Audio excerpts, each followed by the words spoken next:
Yeah, I'm ready. Let's do it. Hello, ladies and gentlemen, and welcome to GeekVerse Sidequest. No, I'm not Dylan Musk. I'm the Scarlet Spider. I almost said Dylan Musk, but no, I'm the Scarlet Spider. Travis now hosting. I don't know. Maybe it's like I think my third or fourth time doing Sidequest hosting, and we got a big one today. But I could not be doing this without the great, the one and only, the young Spidey, Mr. Kirkenpatzer. How are you doing on this lovely 24th of October? We're only Yeah, 6 days or 7 days away from Halloween. it's crazy. 11 days from the extra live stream. Lots of stuff going on. A lot of exciting times, and Hmm. I mean, yeah, I can't wait to talk Spidey. I can't believe it's here. Been grinding Yeah. that out, and yeah, no, I haven't really like talked about it too much with other people too. Hmm. I was mentioning you off cast, like I've been home the last few days, so I just haven't really had like anyone to talk to other than like through the Discord. But it's funny, I was kind of playing catch up on there because you guys were Hmm. talking some spoilery type things. I didn't want to read those messages till I was later on in the game. But yeah, no, I'm excited to talk all things Spidey. Nice. Well, I'll keep this short and sweet because we got a lot to talk about. And like Kirkland said, this is a very anticipated review, so very excited to do that. So, if for some reason before you want to dive in this, or after you listen for comparative, you can. Last week on the feed, I re-released our 2018 Spider-Man review, so that's up there for the original one. You, me, and Dylan, so you can check that out. Next week will be a review of Super Mario Wonder. That's gonna be Taylor and Dylan and hopefully myself. I've not got to touch it at all, and I also have some family stuff this weekend. So if I don't touch it enough, I won't be on the review because I don't want to give an opinion like, oh, I played 2 hours and it's a fun time. No, like I'll let the boys do it. So I'm hoping to get in, but if not, no matter what, you got Wonder with Dylan Musk and Taylor Field, and then yes, November 4th is our charity stream, 24 hours going 10 a.m. PST to 10 a.m. PST. Very excited. I had a lot of few conversations people today. I pretty much locked down the list. We're going to start announcing people. We do our year, I guess not year, I guess it's yearly now, our fourth annual trivia battle where we do Marvel, Disney, Star Wars. There's 60 questions in total. I've locked down some people. And tomorrow, starting Wednesday, 25th, we're going to start announcing some of the roster people. So that's going to be always a fun time. Some old people, some new people, some GV people. Going to be a good time there. We're also doing dodgeball. We're doing Dirty Charades Barbie themed, which you can go get your Barbie GV shirt. That will be in the links down below. You buy it, all those proceeds go towards Extra Life Charity, which we've been doing for the past 7 years, going towards the BC Children's Hospital. We'd very appreciate if you can get us to our goal of $2,500. I say this all the time. Each and every one of you just donate $1.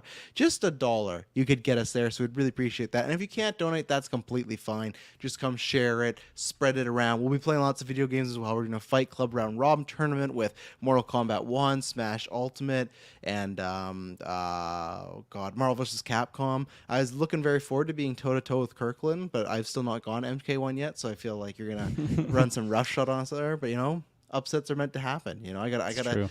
go into my old Injustice Mortal Kombat days. And what else we got going on? Poker. We're going to be doing poker with patrons on the Phase 2 tier and up. So poker, dodgeball, trivia, hours of games, charades. It's going to be a very, very good time. And we're revealing our movies, title, trailer, poster, even the date when you're going to see it. Lots of big things going on. So help us raise the goal. If you want all the details, click on the link. That's where you can donate. And also the full schedule's up there and you get the specifics of what's going on. So we'd appreciate if you could do that. And then, yeah, next few weeks, Loki, Gen V, Captain Marvel's coming up. Like I said, Super Mario Wonder. So, yeah, lots of good things. So here we are. How we'll break this down is we're going to give our overalls. We're going to answer some of the Discord questions first about the game because those are more non-spoilery. So that's where we'll do that. And then we'll talk about some gameplay, talk about the differences of Miles and Pete, some missions we've got, and anything story related, because me and Kirkland have both finished the game. We will wait to the very end. So I know there's people, like Clay's one day gonna play it. Some people are playing it in a couple months, waiting for PC.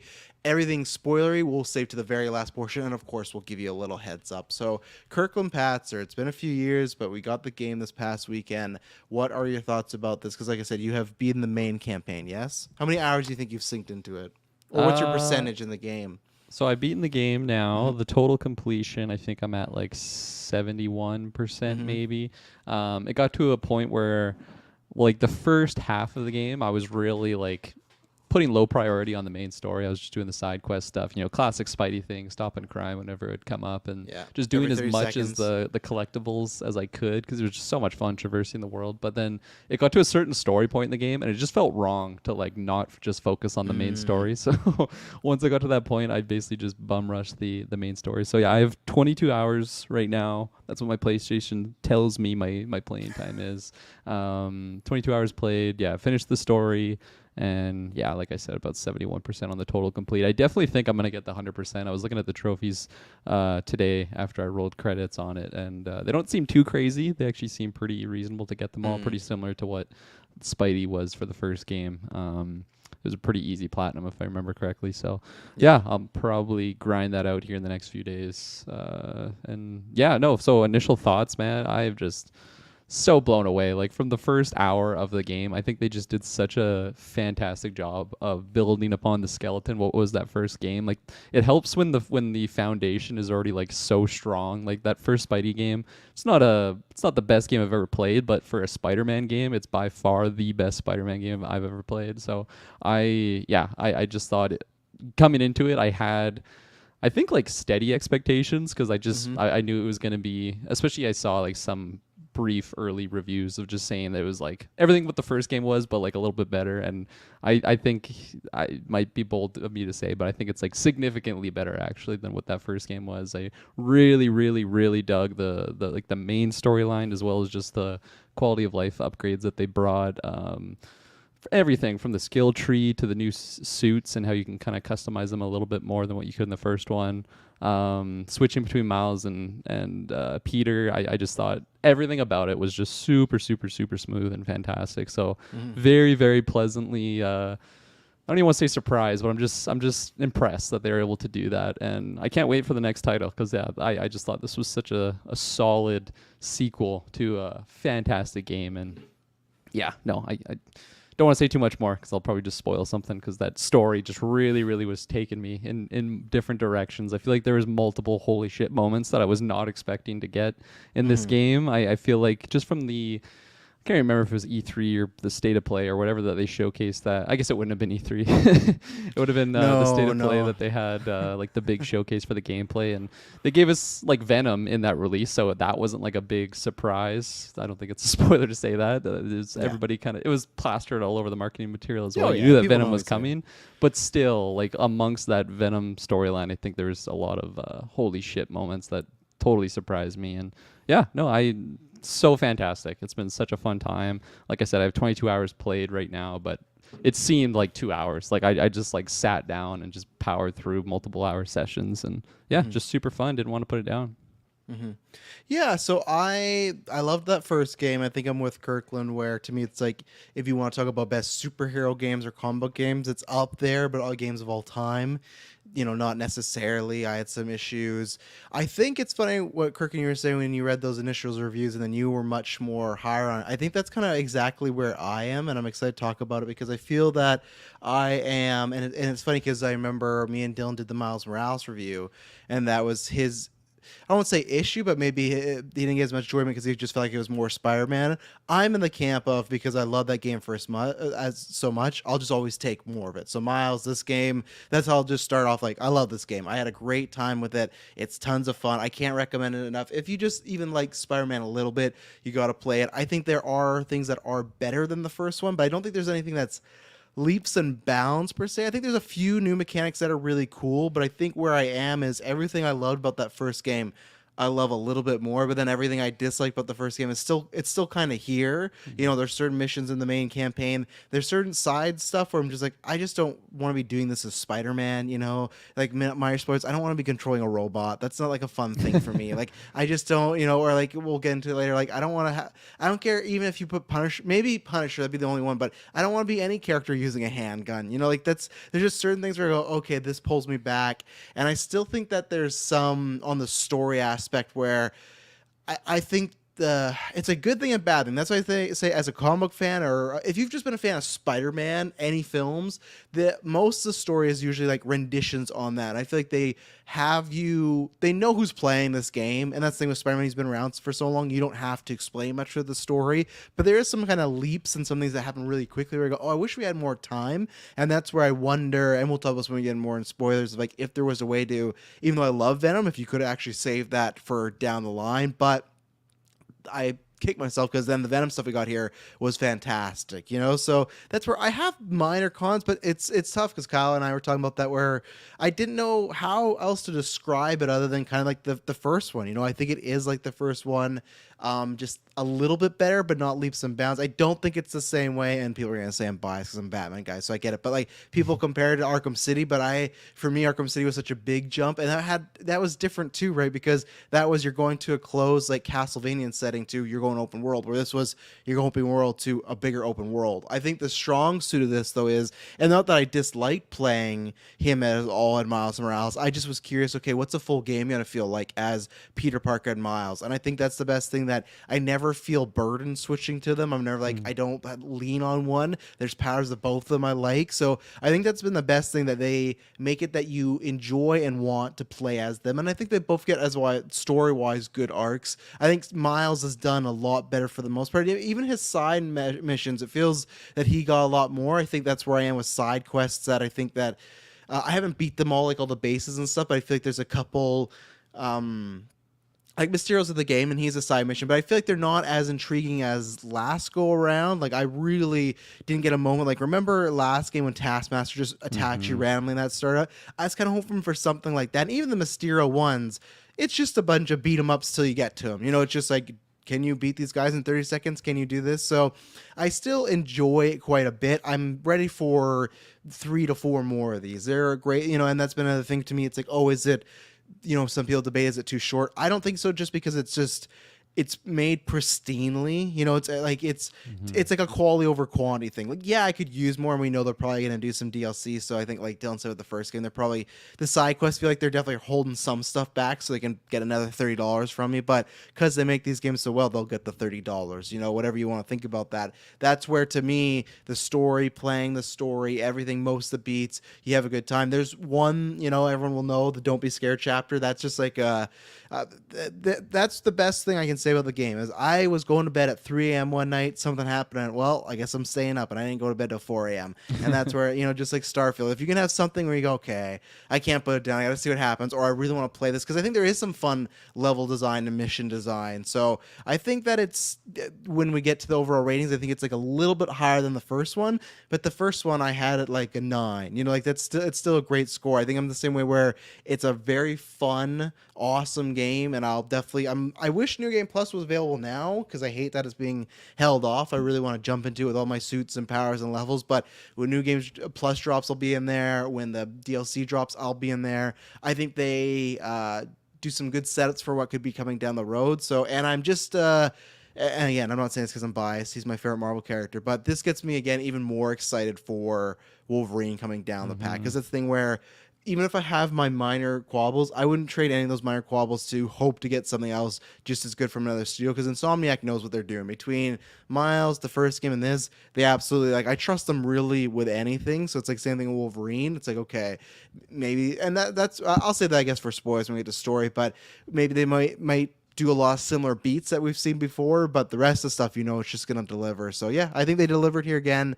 Insomniac's great. I think there's not a reason not to play this, really, if you're a fan of the first one. I don't know who I would not recommend this to, unless you're just really over superhero stuff. You just like absolutely hate it for something, but yeah, I don't know. I think that's already the highest selling PlayStation 5 game again. In 24 so hours, yeah. A lot of people are getting on it. Which, like, is that surpassing the first game? I think Spidey had that, didn't it? Well, it did, and then Ragnarok beat it, and now this beat Ragnarok. So I think now they're trying to see if it's going to beat Ragnarok in the first week sales, which I think it will, because I just think, one, that first game did really well, and Miles is even more popular than he was at that point, right? Like, it's perfect year put out with Across the Spider-Verse and everything. So totally. It's just, like, I feel like both MCU and Sonyverse have to just be like, okay, we got to rush this guy to live action. Not that I want him to rush, but just like, I think I think there's enough money there to show, okay, that people clearly like this character, and I think this is as another standout for that character as well. Like I said, I love Peter Parker, but I kind of Yeah. feel a bit like I was more.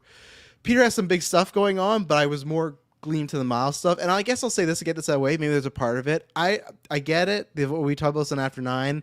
I get what the voice actor said. I understand it. I am in the camp of being in the bitchy internet complaining thing of I think the face thing for Peter actually did really take me out this whole time. It felt like a recast I just couldn't get over. I think for multiple reasons that for some reason everyone looks like they're aged and Peter just looks like he has not a single wrinkle on his face and it's just he looks so just kind of fake in a world they're trying to make realistic. I hate that he to me looks younger than Miles or the same age. Like it doesn't compute that, this opens Myers spoilers that Peter Parker's Miles' teacher at school. It's like, dude, you look like you could just be in the same grade, and even the voice just doesn't fit with the face anymore. So that could be somewhat too where I never got as connected. I know it's a weird thing, but I think it's just that happens sometimes, right? And I never got as connected to this Peter. And I think there's some story stuff too. Harry Osborn's in here. I think a lot of stuff's kind of rushed with him, and I'm very curious where they're going to go in the franchise. But I will say, yeah, the face thing, it absolutely bugged me, and I just was not as connected to Peter. I was the first go around. I did not like I said. That's why I could equate. It felt like an actor recast where I love Ben in the role of Hulk, and I still like Ruffalo. I'm not saying this Peter shit it ruined the game. No, I just felt like there's always something off, even design wise. So that was an issue for me. That's fair. I was just hot coming off of Miles Morales, that game. I beat it literally the day before this came out. So I think had the swap, right? Yeah, that game helped me, I think, get used to the swap because in that game I was still kind of like bugged out by it. Peter's not a major part of that game, like he is absent most of it, but it didn't take long actually for me to look past the face, although that you do bring up some good points. He does look basically the same age as Miles, especially like Miles looks very different. Well, maybe not very different. He looks different from the first game. He's a little older. He's it's got the same new hair, thing. Yeah, it's like what they did with Into the Spider-Verse and Across, where they just made him like bulkier too. Like he's a little bit more jacked and more, I guess, just older. And I'm a man now. yeah, but Peter, there was a lot of scenes when he has like the mask off, and it does look strange. So I'll give you that much. But it's also just been a little while since I have seen the original face from that first PS4 Spider-Man game. I haven't played it in a little while now. But what we'll do, I'll throw to you first. Like I said, we'll answer these questions first because they're on the more or less spoiler territory. Where are they here? Okay, so U.S. Clay agent Patreon Clay asks, "Is there a costume/villain missing from the game that you really would have liked to have had? If so, which one?" So where are you on villains and costumes, Kirkland? That's something you were wanting. For villain, is this spoilers if we say like who wasn't in the game? Well, no, I feel. I know which one you're probably talking about. Maybe leave that one. Okay. And then like same thing with costumes. I feel like it's tough because I haven't unlocked all the costumes, so I don't know which ones I could be missing out on. Just from I don't know the just what I could unlock or what's available out there. But I feel like up until this point, I've been very satisfied with all the ones. The Skull Ghost Rider costume, I haven't come across that one yet. And it's not in there. Yeah, okay. So that one, I would have liked having it back in there. Especially because they have all the different, for people that don't know, there's 65 suits in here, and a lot of them have 4 different color schemes as well. That's where, for like, I have no wish because it's just like they went above and beyond. Like it's almost like it's to the point where I almost said you went too much and should have held some back for Spider-Man 3. And that's great. Like that's what I always say. Insomnia, that's why I love this game and love them. They're putting as much heart and soul as possible into this game, and I just go, man, that's a lot of suits, especially with the color variants. That's so much stuff in there. So for me, no, there's not any that they're missing other than the fact that they didn't put the Ghost Rider one, and I feel there's maybe other suits, but I think it's kind of similar to what they said last time when people were like, oh, where's Miles' suit and where's the symbiote suit? The developer said, well, we don't want to put those in because we want to use those when there's like a story aspect, right? And I feel like that's the same thing here where there's, ones I'd want. But yeah, all the ones that I would want are in there. And for villain, there's not too much I'll say because like Kirkland said it as spoiler, but I'll say this, and maybe they'll come back in DLC, but it's a minor spoilers for the first 5-10 minutes of a mission, but it's not a big thing and whatever. Is Black Cat, because she wasn't on the first game. She had a little moment in the game, and then she was in the DLC missions, and seeing the trailer, I was like, oh, she's gonna have a role in this game. She's written out of the plot like very quickly, and not in any big spoiler way. It's just like, oh, she's not a part of this journey. And I was like, why are they just? And I'm gonna laugh if they bring her back as DLC. Like, is there a reason why they just leave her as that? That they just know the Spider-Man fanboys are gonna go all over Felicia Hardy and drop down the money? It's just, it's odd. So I think that's the only one, and I think it's ones that, because I don't know if there is any hidden villains, to be honest. I've done most of the side quests, and I think that the ones that are in the game, at least, they pretty much preview. Like Mysterio was out there in the public, Venom was out there in the public, Kraven was. I'm trying to think if there's any other public ones. It showed Lizard, so really, and I haven't beaten all things, but that's what I was saying in the non-spoilers. I don't think there's like a Taskmaster moment where it's like, oh, this person's here, you know. But Yeah. I think Chameleon would be good because I always love him from the the animated series. So Chameleon would be good. There's like, you know, obviously some glider people. Give me Grey Goblin. At least get Grey Goblin. Get him in there. Goblin, yeah. That's the next game. I think another one that would be really good for a set piece would be Hydra Man. Would be that guy that turns into water in an animated series. Yeah. He's like obsessed with MJ. I think about like a water-based villain. That's tons of fun right there. Especially Miles with electricity. You could do something there. So, and Sandman, same thing. It's strange. He was like a hidden villain, but then the final trailer they like revealed him in the first few minutes. It's like you're fine. So it's like I feel like they were real. I think that was more just marketing to get people to buy it. So no, I kind of trust them, and I feel like here's the thing, Clay. The big villains that I really want, they've either done, or I feel like they're showing us the path. There. Yeah, we're getting there. So that's what it's like. Again, they're kind of doing everything. And I think last game we said Mysterio, Venom, and so I'd have to throw up the thumbnail and see, but I feel like it was probably Mysterio, Venom, and a Goblin. And I got 2 out of 3 of those, and I think the third one's on the way. So, yeah. Yeah, for any other villain that wasn't in here, like... I feel like I'm just gonna save that until we get into the spoilers because I don't want to say anything out of turn.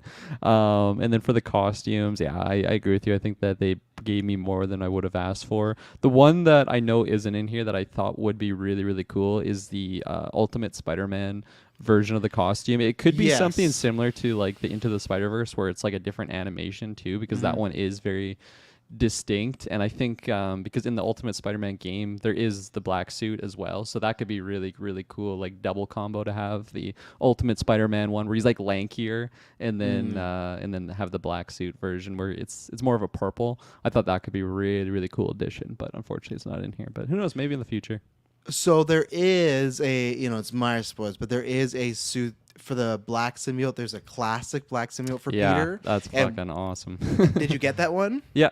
Oh, yeah. And the one, the color scheme's that's similar to the Ultimate, where it's like the Venom, but it has like the red and blue. Yeah, Did it's you reddish. go in there yet? Yeah, it's like red and blue. It's almost like comic booky. So you're right, they didn't do that with the Ultimate, like the like a animation style, but that color scheme is there. Of like, and that's very much like the animated series was like that too in the '90s, where it was like the red and blue kind of on his back, and then they have the classic symbol, and they got like an Venom symbol, and then they have there's like another color. I think it's just more it's the purple one. It's that purple aesthetic around it. That's the other one. So that was one that I thought I was gonna say, oh, I wish they had that, because I remember there was some silly rumor at one point that every suit will have a symbiote version. That's not the case, so don't get excited about that. Even though I think it wouldn't have been easy, but like actually would have been easy just to put them all in slime. But that was one of like, I like the symbiote suit in this game, but it doesn't match the what was I gonna say, the classic one, and even the color schemes, like the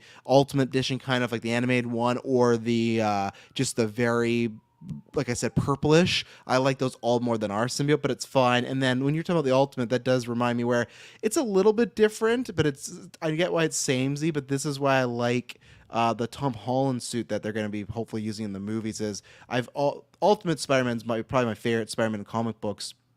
And I love it's similar, but it's like Tom Holland's suit doesn't have these huge, massive eyes. Like everyone think Andrew Garfield's suit has the big eyes. Like, look at that one, and he's very, very lanky. And you're even talking about that, right? Like he's very lanky. That's from the old school video game. But yeah, Ultimate Spider-Man was my favorite kind of look of Spider-Man. I love those big bug eyes, and he's just so lengthy and stuff. So, but that'd be the only one I'd say maybe you could put in. But again, it's like I'm being beggars can't be choosers. Like I'm pretty happy, and there's suits that kind of look similar to it already, so it's tough. I I don't know if you knew this, but they do have that new Tom Holland Spider-Man one in there, like the shiny blue. I'm one level away from Oh, it. okay, Yeah. okay, you know. I was putting in the hard work because that is like Yeah. my favorite. Even though I'm still It's very, gorgeous. yeah. Even though I'm still very thrown off by the red is like polyester, and then the blue is like a shiny satin. I don't know if I'm gonna like that or love that when it's in a movie, but I love the look of it. It looks like it's like all suits put together. So, Yeah. and I guess that can transition in us to our other question. Espubs asked, "What is the suit that you feel like you're wearing the most?" So, Kirk, what are you going to? Are you a main Yeah. suit campaign guy? Are you changing up all the time? Are you rocking Spider-Man Noir in the middle of crying with MJ? I've never used the Spider-Man Noir costume. Oh, yet, you should. actually. It's great. Yeah. And then it has a Spider-Verse animated style, and with that cape, it's really cool. Even though I feel like it can bug my counters sometimes with that animation style. See, that's the thing is like even with the Miles animated one for the Into the Spider-Verse ones, those were like my favorite suits in the previous games, and I like couldn't even use it this time around. I think it's just like bugging me out with my eyes. Like I thought my game was glitching. I thought I was getting frame drops. You can and turn then- that off too. Did you know that? Oh, okay. No, I didn't. So you can know just that, have so I'll just the give look that of a the shot. suit and no animation style. So yeah, I turned that off for the Miles one at one point because it's the same thing Yeah. where it's almost like the game looks so good now that when you have the style, it almost makes the suit look bad, but it's not bad. It's just that the two styles are clashing, but you can turn it Yeah. off. So Okay, good to know because I love those suits. They look gorgeous, but just swinging around the city kind of bugs with my eyes, so I wasn't using those as much. But yeah, for my my suits I was using in the first game, I found myself like just using like the classic suit that they came out with, like the one with the white spider, the new one that they made for the game. I used that for majority of the game, and then of course I would swap them out if I was doing side quests and stuff. But for the main story stuff, I just found it weird if I wasn't using that classic in the cutscenes. But this time around, I really wasn't like that. Not even like a conscious decision to just go against my initial thoughts, but I just found myself gravitating towards some of the other suits. So for Peter, anytime I got like a story suit, like the symbiote suit or something, like I just stuck with that one for those periods of the game. It just felt the most right. And then, but other than that, I was using the classic suit for a little bit in the early stages, and then I had the Amazing Spider 2. That was the Amazing Spider-Man 2 suit from the Andrew Garfield one. I just found like it just looked so good with the eyes. The eyes were much bigger than what the new ones are with like the black eyeliner sort of thing that the new ones have. It just looks so nice. And then later on in the game, I got the upgraded classic, which I believe that's the Tom Holland era one. It looks really, really nice to me. It looks like classic. Well, I guess that's what it is. It's upgraded classic. So it's just a little bit more improved for that one. I love that one a lot. And then for Miles, I actually found myself using a lot different other ones. I wasn't just sticking to some classic ones. So for majority of the game, I think I had it's called like the track suit. And that one I had like the black version on the different styles, which it just looks like his basic suit, but instead of like the red going down the arms, it's just a lot cleaner in my opinion. So use that one for the majority of the game, and then or maybe not the majority, because I did swap out to the advanced tech suit, which it is very similar, but they kind of like glow. They have some lights on them, but it's very minimalistic. It looks really, really nice though. is that the one that has the Prowler color scheme on there? It's like a no, purple green one. Okay, no, that I just one looked up what that one was. Yeah, that one has the this one I actually swapped out the styles quite a bit on it too. I used the original, which is just like the black and red, and then that also has like a blue and red version, which I really, really liked. There's a white and red one, which I never used, and then there's a fourth one that I don't think I really messed around with too much. But I just really, really liked it because again, it looks like his classic, but just a little bit. I don't know, a little bit more like Infinity War era. It's like his own like Stark Tech version of the suit. It just looked really, really nice. I had the Miles Morales 2099 suit, which I think that was implemented in the Miles Morales game as well. That's the one with the hood, and his eyes are kind of like smoking a little bit. It looks really nice. The Programmable Matter suit, I just love the way that one look. Oh my god, yeah, he looks like he's like a Tron. He looks like he's in Tron or something. Yeah, like they just almost look like they're always moving. They look like there's little blocks on his body. It's a very interesting suit. That was another one that like I was using a lot for side quests, but once it got to like a story like cutscene, it just kind of was taking me out of it. It looked a little bit too weird. Make sense. Yeah. So I had that one, and then kind of near the end of the game, I had the strike suit. That's what it just looks really nice in the nighttime sequences. It kind of glows.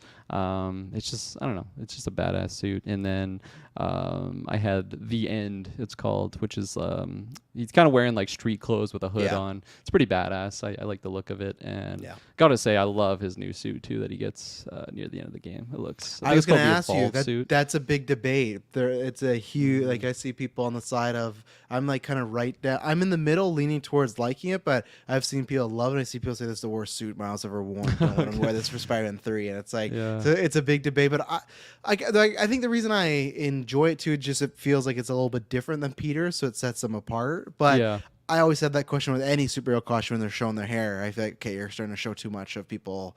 They're starting to put two and two Yeah. together, you know. That's But fair. yeah, no, I like the color scheme of that one too. But Yeah, I really like the look of it, and the jacket was just sweet. So yeah, I don't know, yeah. just vibing with it. Yeah, and I can't remember what it is. I forgot to look up. There's a suit that's similar to what Kirk was talking about, and it's like has lines, and that's where the lights are going through. But he has like a Prowler one, and that's what Yeah. that's the one I rock the most, just because I think it's maybe that Across the Spider-Verse vibe that I've been digging since that movie of Miles Morales, and like that color. It's like, oh man, so anything Prowler aesthetic is great.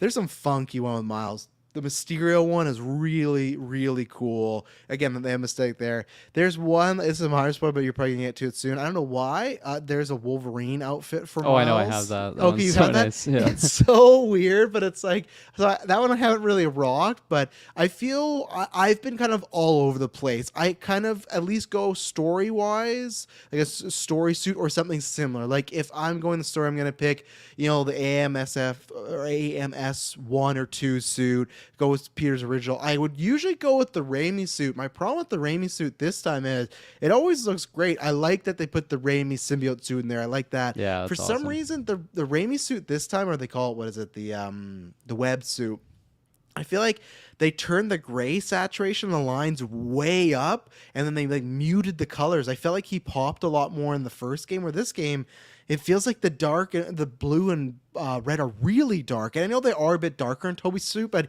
it just feels a lot darker. So I was kind of disappointed by that, but I always rock that because that's somewhat aesthetically kind of my favorite, just because I love that look of this, like the webs. It looks like an armor. It just looks so divine. Ben Riley, I always do that. I love that I got different variations. There's a cool one that it's the red and blue flipped this time, so I really enjoyed that. There's the Spider-Punk one, but specifically the white version. I liked that.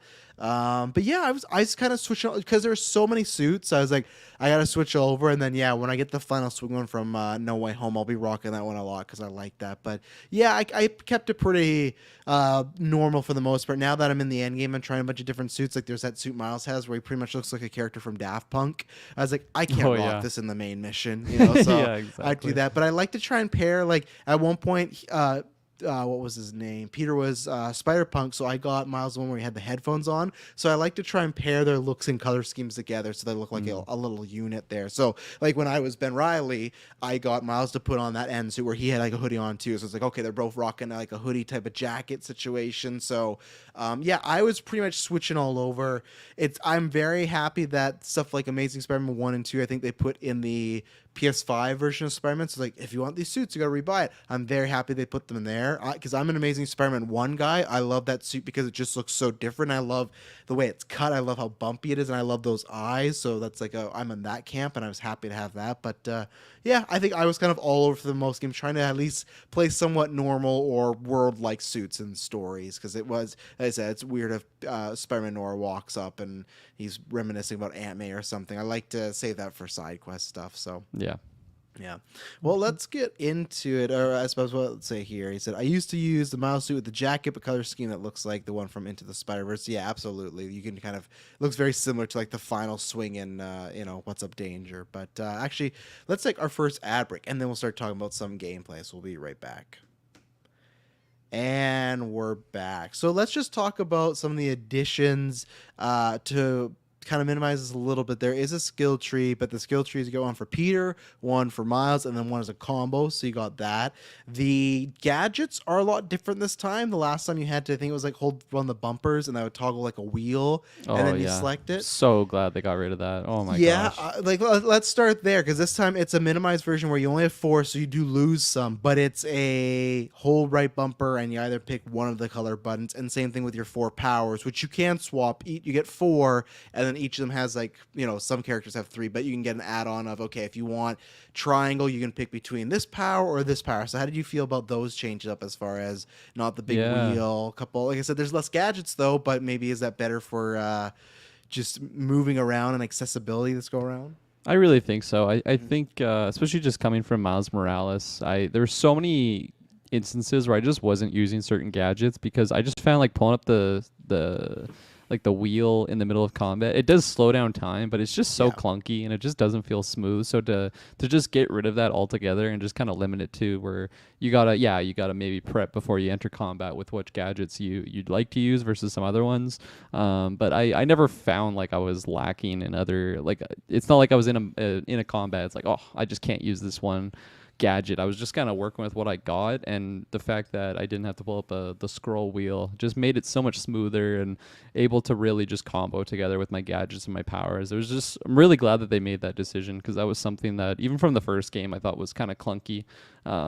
Maybe like subconsciously I thought it was clunky. I never like complained about it at the time, but now that it's gone, it's like, oh my god, this is so much better. Seen the light. Yeah. Yeah. No, I think there's definitely a few ones I'm missing. I spam those gadgets. I'm using them as much. I'm throwing everything. I look like a war zone out there, which is funny because I don't love the Iron Spider, the one with the arms, but that fits my aesthetic more for what I play. But so I got used to the wheel, especially because I think the wheel system is pretty similar to. I think Arkham Asylum has it, but you can like designate like quick buttons. But I got used to that. I was fine. But I think to make it smoother, this is the way to go. I think you can just combine these. Or I think what they could do is if they wanted that, they should have made it like the powers where you get 8 gadgets, but you can only select 4 and kind of go. Because I know lots of people, which I agree with, they miss that like wall zip where it's like you would put it on the wall as a trap and someone would walk by and would like pull the enemy to it. Oh yeah. And I've seen a lot. And I agree with that. I'm like, oh yeah, that was a fun one, especially in stealth to just place that there and take, because none of these, and that's one thing about the game that we'll probably get into maybe just now after we talk about this, is I feel like it's not really stealthy anymore. I feel like this game is much, I think that's another reason why people are either complaining or saying that they're finishing it faster, because I just feel the game overall moves a lot faster. Even the gadgets, like you said, we're not taking time in slow-mo mode. It's just, hit whatever you want and you're fighting in the middle of it.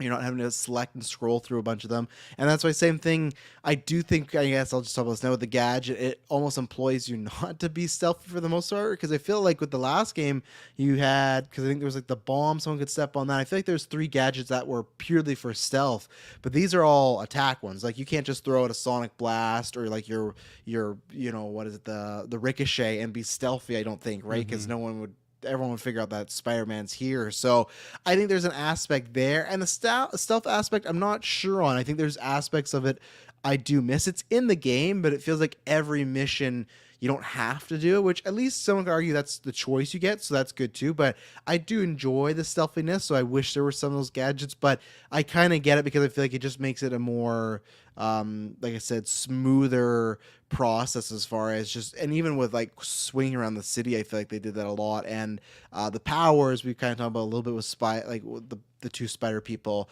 I like that you can switch between them, and majority of them I like. I think there's a couple that I don't care for, and I definitely have my set 4 favorites for either of them, but I think that was another, and I think that's similar to the first game, the power moves. I feel like that had the 4 and everything, but I just like that now you can cycle, and I can't even remember, I should have replayed if you can cycle through powers in that one, or if you were just stuck with the 4. I think you could have, but I think they do a good job of giving Miles and Peter multiple ones. Maybe they could have went the extra mile and gave them both different gadgets, but I'm fine with having the same gadgets.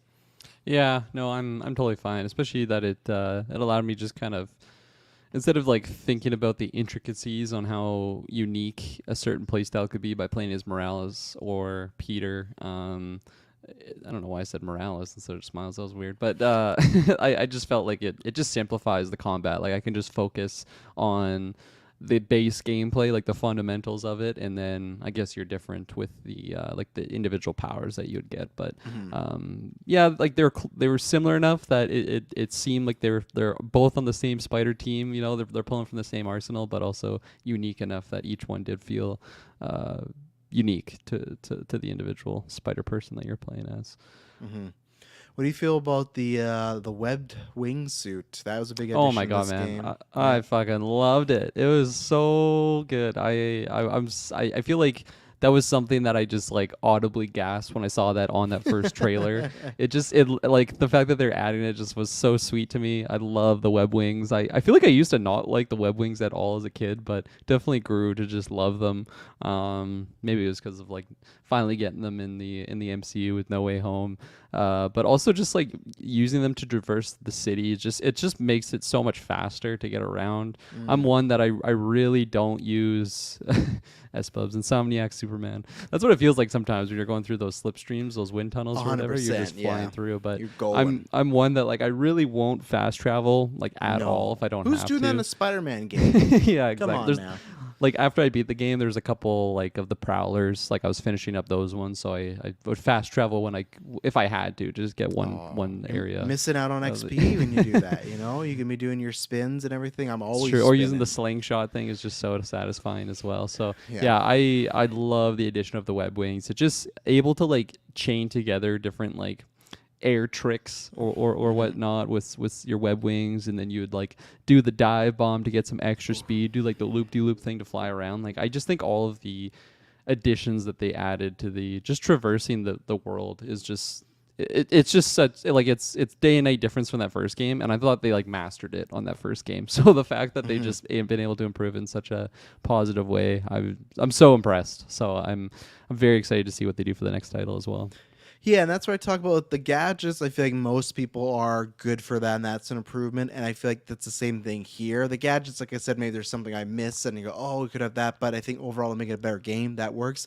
Same thing as far as making this game go by fast. The wingsuit makes it like you can get across cities just within seconds. You just gotta swing, because what they do is you can swing, and then either you can see it in the air if you see like the wind moving up or down. You know, okay, that's like a web wingsuit to either propel you up or just it's like you're in a water slide covered in oil. Like you are just you're just going. So really, you can see something that's like 4,000 miles or meters away, and it's like, oh, that's a big web. But it's like, no, you just got to find one of these web wing shoot off points. And I wasn't doing that probably for like the first half of the game, because it's probably sacrilege to say, like, I'm not a fan of the webbed wing look for the most part. I like it the way that they did in Far From Home, as far as like same thing with Batman with white eyes, where I could use it, I just don't want that to be a majority of the time. Same with the webbed wing, I don't want that all the time on the suit. So almost out of like strike, I didn't use it that much. Like I'm a swing guy. Like I don't need the web wing suit. One, I do appreciate that for most of the looks, the web wing like has a different look on different costumes too. Yeah. So little detail they didn't even have to do, and I really appreciate that. That's cool. But eventually, it was just using it. It was like Kirkland says, just like the movement you can do. And I wasn't trying to like just like fly the whole time, but you can just fly and rocket off, and you're spinning, you're doing your dive bombs like Kirkland said. Maybe it's like you give that web suit of like, oh, you don't think you can just get that tree that gives you like a little boost, because usually when you hit it, you go and then it gives you like a little bit of an uppie, and you're like, okay, good to go there. So I think it makes it very fun, and I think that you can make it in a way that I do think someone could spam it and just primarily use the web suit. But I feel like to me, if you kind of play with them and both and master them, they kind of go really good together in unison. And I was actually surprised they had them on both characters. So it's a thing now where I was iffy on, and I knew people like her, I knew people were excited, so I was gonna be like, oh, why'd they do that? And it made sense for a second game. But I think now they definitely should keep it going forward. I think it worked very well. One of my favorite things is when a crime goes on and I'll just be swinging, I'll just fucking zoom right in there, and then web strike. Like you come out of nowhere, and you could defeat 6 people within like 30 seconds if you time it right. Like you have no idea where Miles or Spider-Man came from. Again, we had heard that before. I think we talked about Sidequest, but it not only just the other Spider-Man, there's other side characters that when you come into a random crime, they'll just be fighting and helping you out. Very cool, dynamic. The team attacks are really cool. So yeah, I think they mastered the traversal getting this. It's one of these things that it was already perfect the first game, and they made it even better. I don't even know what they could do in the third one, because we didn't even talk about there's also little additions where you can give like Peter and Miles, they have like little speed boosts off your glide, or there's like a glide boost, and then there's like a jump boost, a vertical jump, and then like a horizontal, like keep going faster. Yeah, where stuff like I use it, but it's like I don't even need, like I feel like that's the thing where it's not a bad thing. But I think in Spider-Man 3 or whatever game, they're gonna just have to add stuff where it's like okay, like I'll use this, but like there's not like it's just it's so perfect. Again, as we've talked about before, I think even the first game, even if they made just like a $20, if these games didn't exist, but it's like, hey, the Spider-Man Swing Simulator, this game would be worth it just to like crank down and like, okay, I'm just gonna go explore Yeah. New York for a bit. They made it so you can go in water this time because I feel like last time didn't you go in water would just make you like reset and go back to the Yeah, it was island. glitchy. Yeah, and this you can go in the water. You can be Jesus if you're fast Oh enough. yeah. I that took me by off guard the first night. I just landed in the water. And Miles was like walking. He was going fast, running. But you can traverse water. Same thing. They put lots of boats out there so you can swing to those. So I think Yeah. again they make it a really streamlined. Like we want you to always be in motion. We don't want to stop start you. Yeah. You know. And I think the water thing, even though it's little, that's a nice add-on to have. So.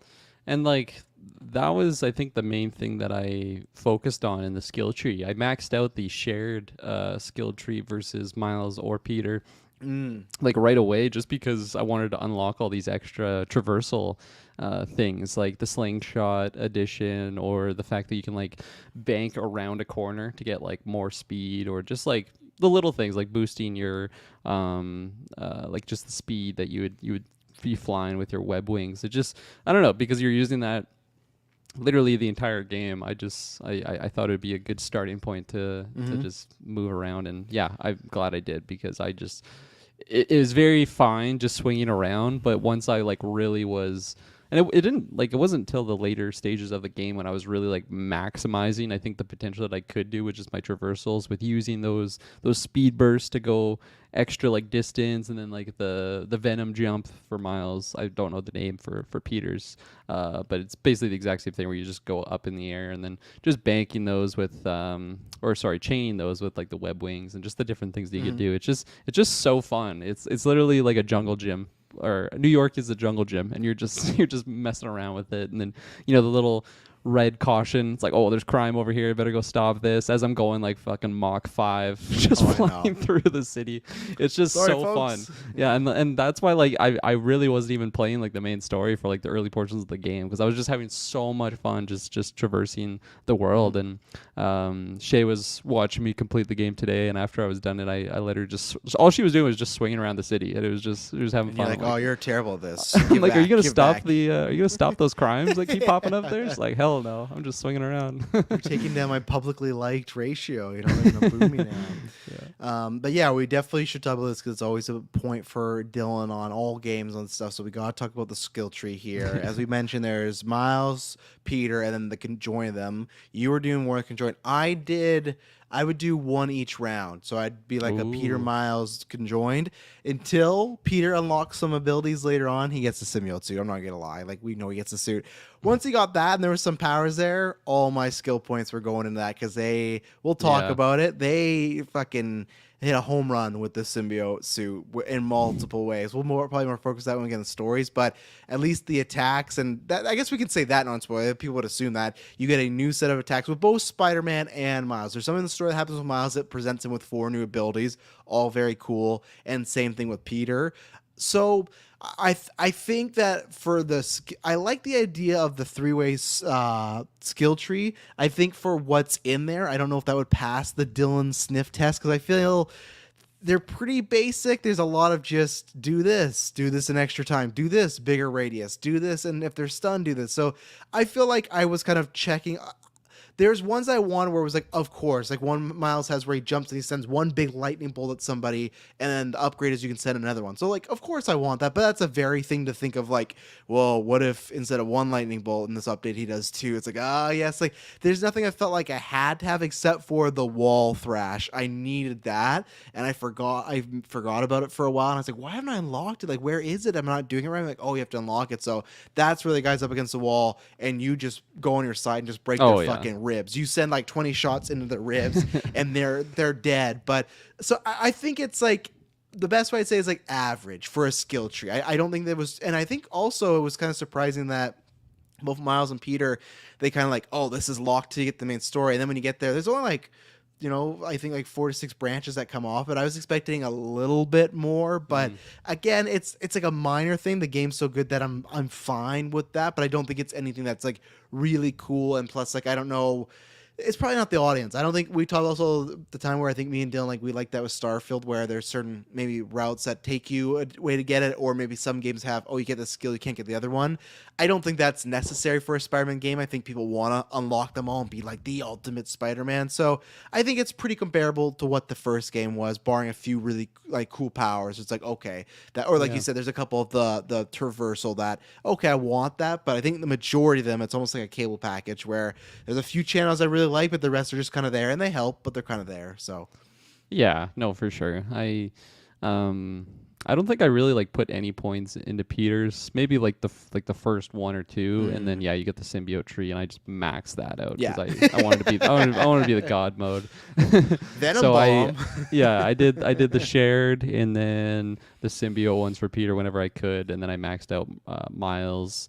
I just found like I was using kind of all of his powers, so and like you said, like it's the cable package thing. To get the one that I want, I kind of have to go through some of the Yeah. shit channels. So did that, but now I'm finishing off Peters to complete out Nice. the skill trees there. And like yeah, it's nothing game changing. I do think it is still an upgrade from that first game because I just found the first game it was like.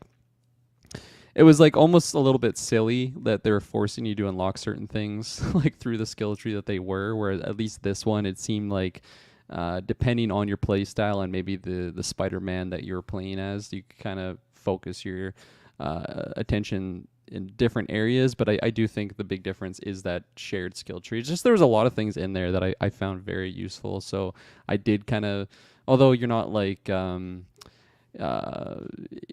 limiting yourself by going in one direction, meaning that you can't get the other one. Like you can get all of the unlocks at some point. I still found myself kind of strategizing on what my at least play style was at the early stages of the game. But yeah, I don't think I definitely don't think it's the perfect skill tree by any means. And yeah, I don't know. It's a slight improvement, but nothing that I'm writing home about. And then the other thing that could kind of count because they're split up across, they have tabs for the gadgets and the suits. So the suits you can Oh, yeah. have like damage, health, traversal, and focus, and that does the usual. I was laughing when you got the damage because there's like three in a row where it's like goes up by 110, 120, 150. It's like Yeah. okay, like luckily I didn't do that because there's lots of Mysterio missions. There's lots of fighting. Like okay, I'm just gonna wait to that. But I feel like those again, those are pretty basic. Like they're all the same. Get your health up, get your focus up. You know, I do like there's a couple. I think each branch has two of them where you can only pick one skill. It's a double skill, but it's something like, oh, if you hit people in the air, you get focus quicker, or it's like Yeah. if you do more combos. And for me, I go, okay, I'm more a combo guy, so I'm gonna go that route. So And you can I always like change that. those if you didn't Yeah, know. you can always change Yeah, them. So okay. to me, I think that's the route that I'd like to see more in the future. Kind of like the powers where maybe don't guard them off, but more options like that. Like okay, not to be as much as you want to be Ultimate Spider-Man, and we'll see because I played on the most difficulty there was now. I didn't play on Ultimate. I feel like the game, and plus it's tough because we played the other two. It's not like a super like challenging game, so I almost would like if you could have Spider-Man be less god modish because I feel like at the end of the game when you got both their powers and everything and all your gadgets are max, especially the gadget same thing, those are like those you don't have choices. It's just hey, the web shot you can shoot one and then okay you can shoot two. Oh, it has a wider range, and I feel like those are almost the same for almost all the gadgets. It's usually like wider range, focus quicker. I can't remember what it was. I think the webbed up one. That's the one I use the most because my favorite combo all the time in any game is if I can bring in 5 to 6 guys, and whether it's Peter or Miles, and they have like that burst attack, Oh yeah. that is like one of the most satisfying video game things ever. Get everyone in a little circle, and then boom. But it was really messing me up because near the end you can upgrade the web up the web up, and one of the Are you last talking about ones like the vertical one or the one that pulls them in? pulls it in, pulls Yeah, them in, okay. yeah, Yeah, that was my favorite as well. Yeah, and there's a stat where you get which I like, but it's where when you do that, it also pulls like garbage cans and stuff against them. Yeah. So you all had to time it because at some points I was doing that and I was doing my burst attack and no one was there because they all got shot elsewhere. So Oh yeah. that's almost thing where I'd like to have some more options there. So again, those are pretty basic, but yeah, you have one for your gadgets and one for your suit, and I just kind of like I went from the gadgets, what I liked the most, what I didn't. Obviously, I forgot to mention as well too. They all have different things. So there's hero tokens, there's city tokens, there's tech parts, and there's rare tech parts. So each mission, each side mission, like Prowlers or Mysterios or Hunter bases, they all get you different things. So it's not like you're just getting XP and doing them all. So There is that. Like, if you really want something and you need hero tokens, you got to go do those hero missions more. So I think I like that. But if you do the main campaign, I think you just kind of rack in most of the stuff overall. So again, you Yeah. don't have to really worry about it too much, unless you. I feel like if you buy suits a lot, which did for me, it can deplete you real Yeah. fast. So Yeah, I basically bought the suits as they were coming up whenever I could, even if I wasn't using them a lot. Especially like the styles, I was curious what they looked like, so I'd be unlocking that's how those I just to get at you. least take a look. If I could Yeah. preview it, I wouldn't buy it, but you don't get to see Yeah. like the other color schemes till you buy it, because you buy the suit and then you got to buy the color schemes. And what's interesting too is sometimes those won't be the same thing. Sometimes they'll be hero tokens, sometimes they'll be rare tech. So it's not Yeah. like, oh, I've saved this all up, but yeah, they got me with the you got to see the colors. It's very Yeah. very like poker gambling ish. Like, oh, got to see what's in there. I found though for myself there was never really moments where I was really lacking in a certain currency. Like maybe there's definitely times when I depleted it all, but it was never like I got to the point where I'm always out of the rare tech tokens. Maybe it was just because I was kind of spreading myself out and doing a lot of the side stuff as they were coming up, or always stopping crimes whenever I could. Because you do get like just those. I don't even know what they're called, like the tech tokens or the hero tokens. I don't even remember like what specific ones come for each mission. Just because I was like, Yeah. I felt like I was getting a steady stream of them throughout the game. So I do think that they handled that well. Where I never felt like I just had so much I didn't have to do the side stuff, but also I was never never. It's never grindy to try and get those, which is good because I'm not Yeah. particularly a big grinder type of gamer. Yeah, I think that's a good thing where it's not, like I said, you can get that stuff.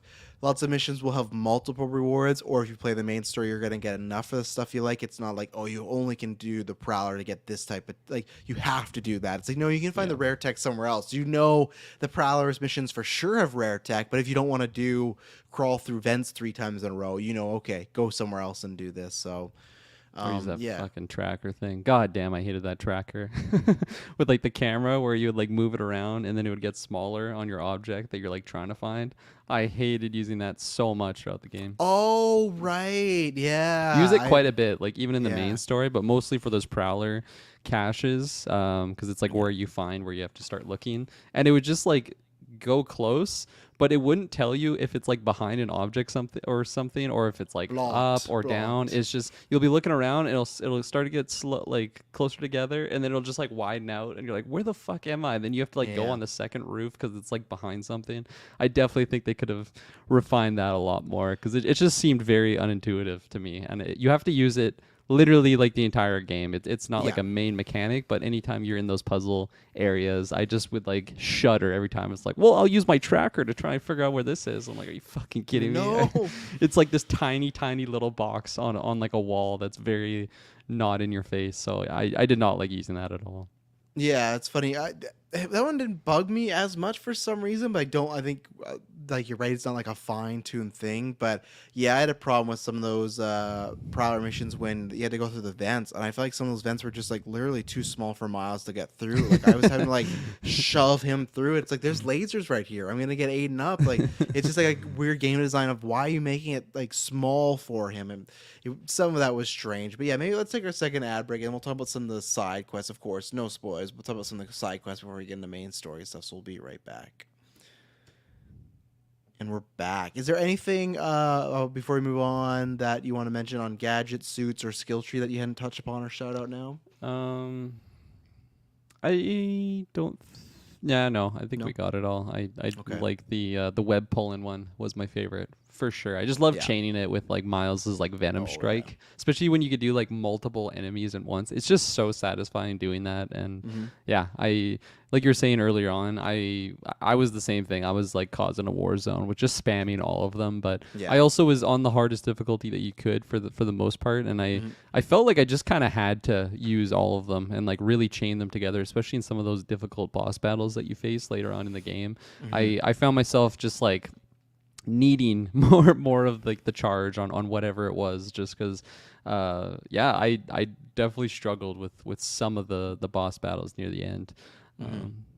Yeah, and I guess because we'll talk about more in the main mission, but I'll say that in case I don't forget. I do feel the boss battles, and that's where I will give this game where I feel like there are little improvements. I think most of those are improvement over the first game. I remember the first game being disappointed with a lot of those. Like I think there was like a boss battle like Vulture and Electro. Shocker, Electro. Yeah. Yeah, that's who it was, and I feel like that was meh. Like I feel like the Kingpin ones were alright. Like even I think the final one was good with Doc Ock. That was just because like that vision and it was more the story based. So I feel like I have more memorable boss battles with this game than I do the first one. So Oh I will yeah. give them that as a pro for sure. So 100%.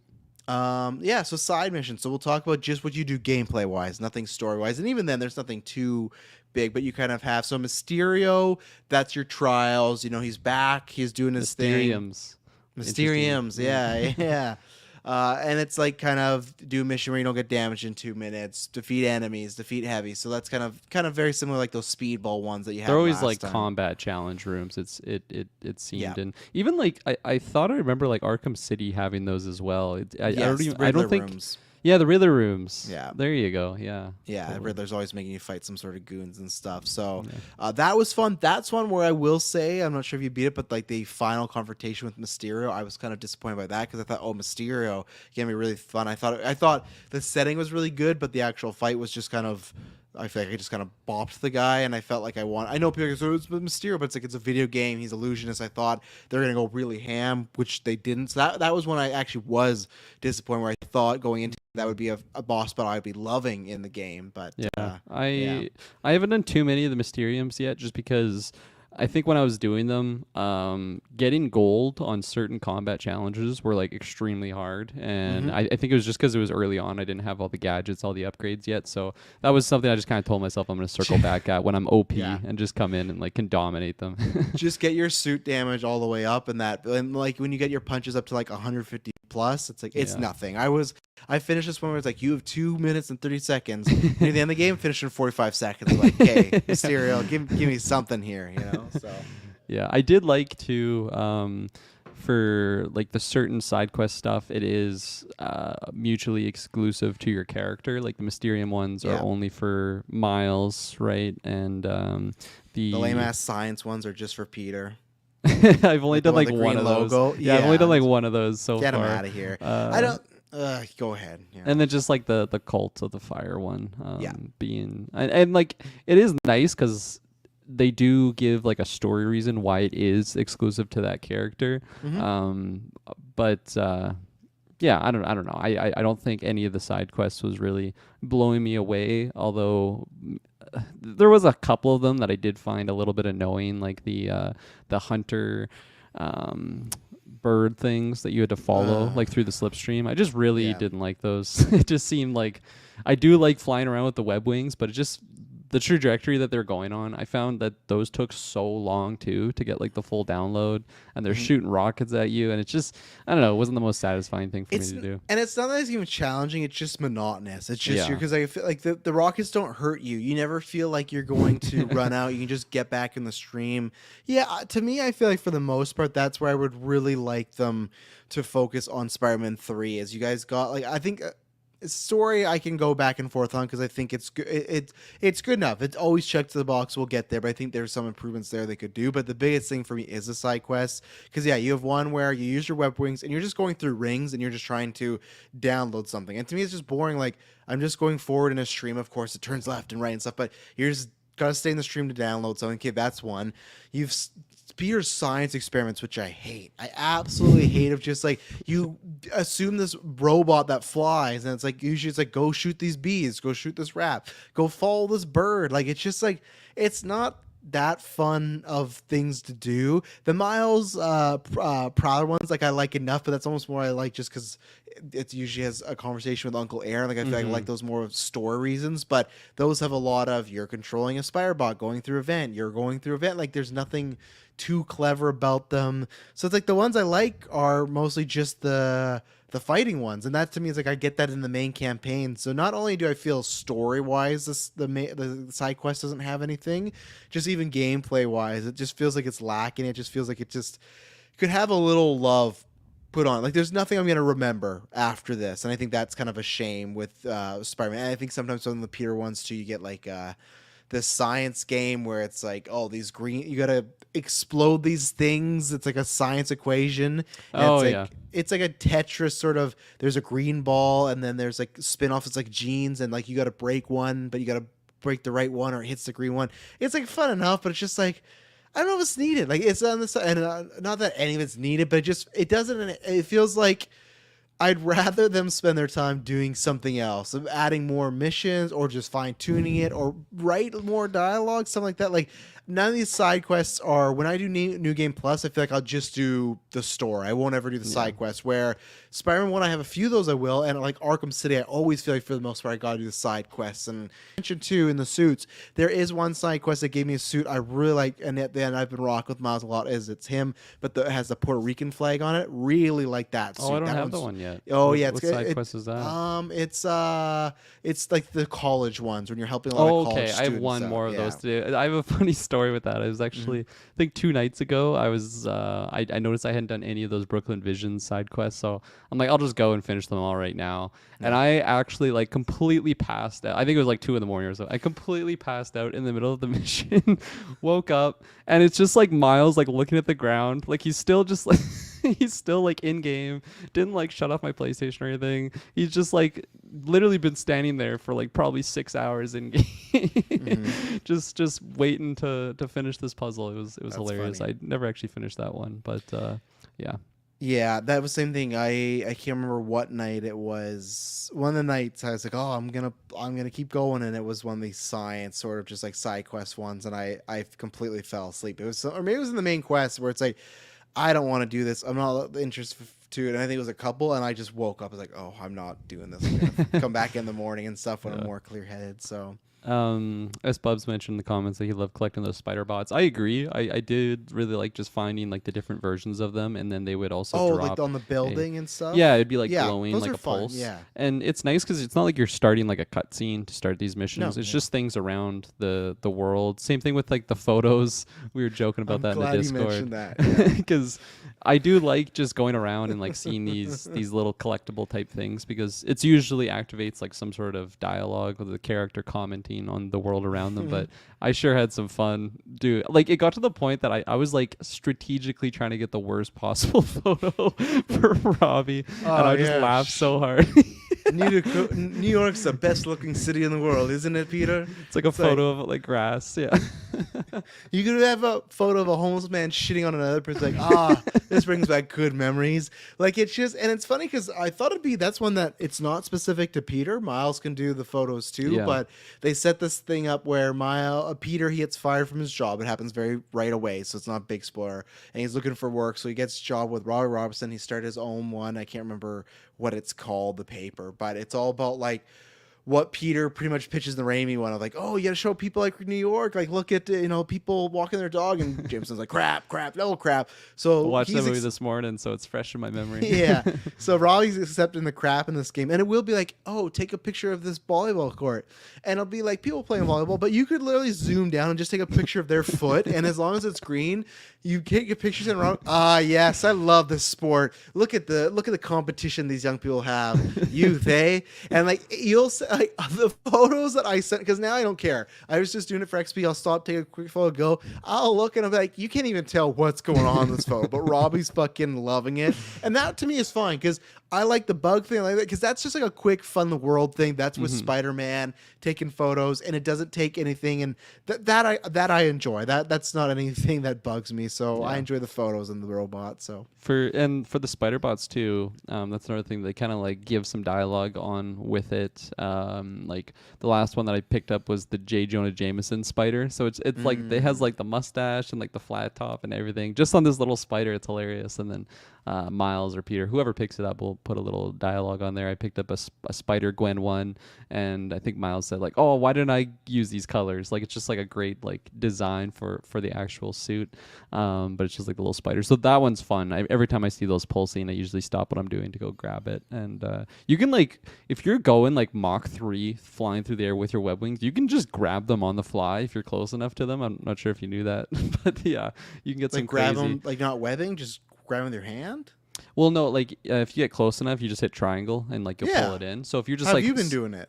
No, that's what I mean. So like you could just Yeah. be, you don't have to like stop what you're doing and go up close to it and then grab it. Like I was flying Oh through the air yeah. with the web wings, like just Yeah. blur. Like the whole city's a blur. I'm going so fast, and then you just like quickly hit the triangle and you're able to grab it on the fly.